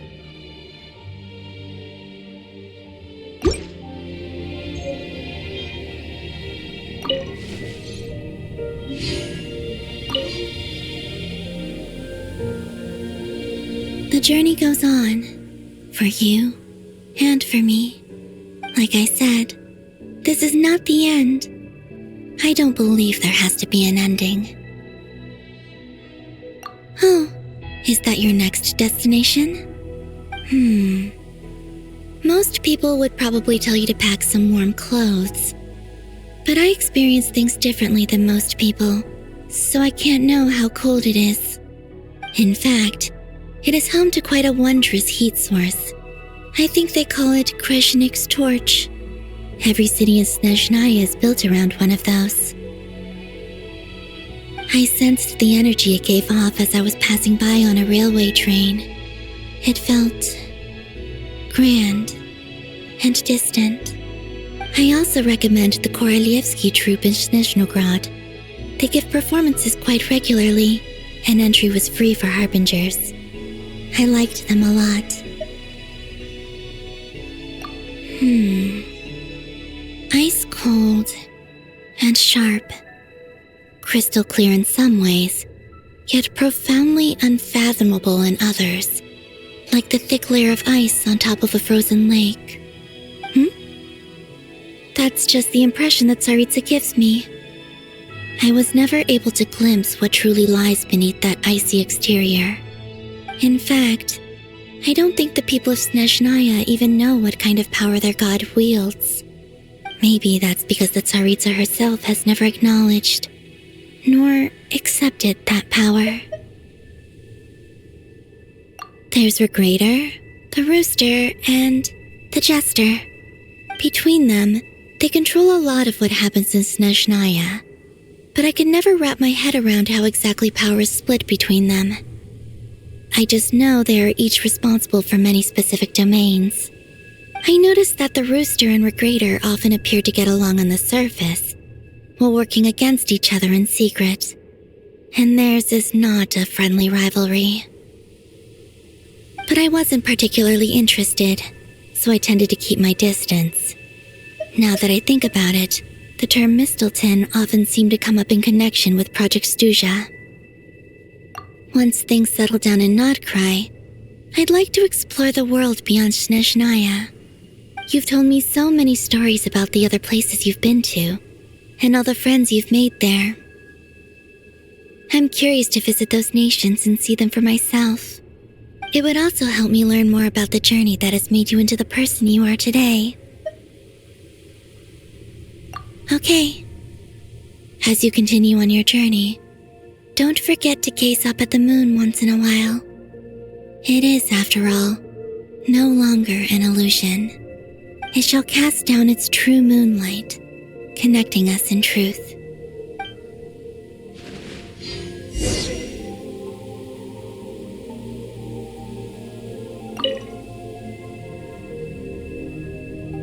The journey goes on. Like I said, this is not the end, okay? It shall cast down its true moon.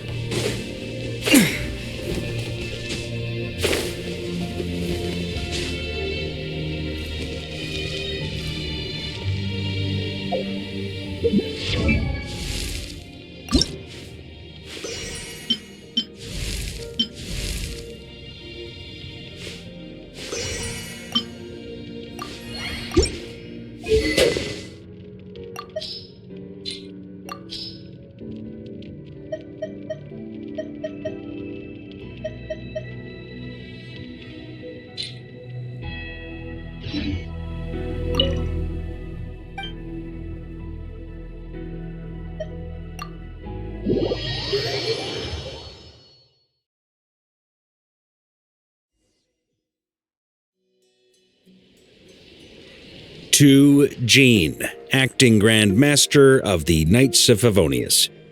This preamble is such a pain to write. It's probably high time we got rid of this acting business. I trust that Dern has updated you all on recent events. Hope we didn't worry you too much. The good news is, we managed to come together and put a stop to the Doctor's evil schemes. With that, I think it's safe to say that Nodcry is finally out of the woods. As for the Fatui, not counting the Damselet, aka the Moon Goddess, who has left their organization, we found ourselves allied in this instance with both the Knave and Marionette. May she rest in peace. As ever, we find ourselves better off for making friends rather than enemies.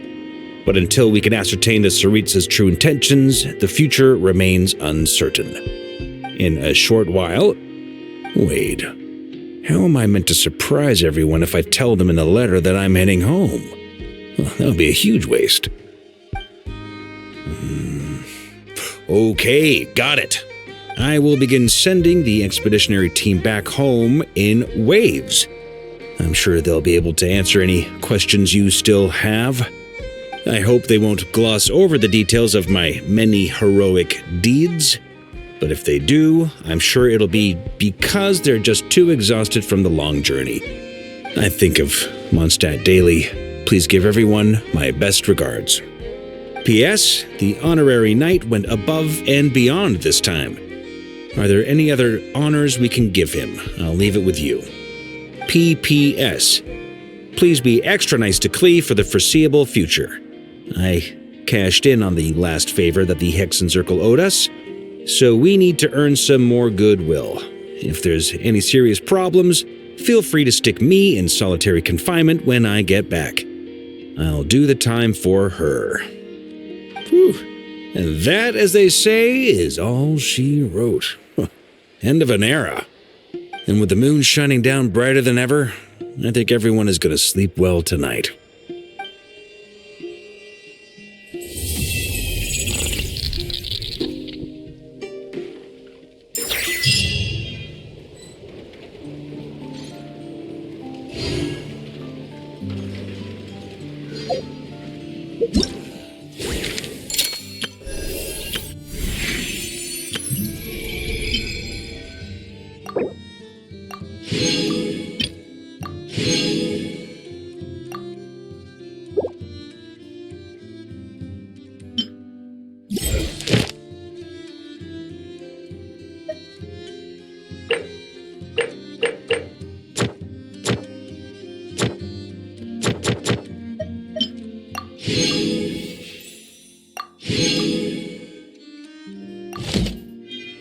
stop here and play? I mean...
Stroll.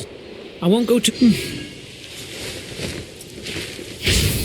Stay back!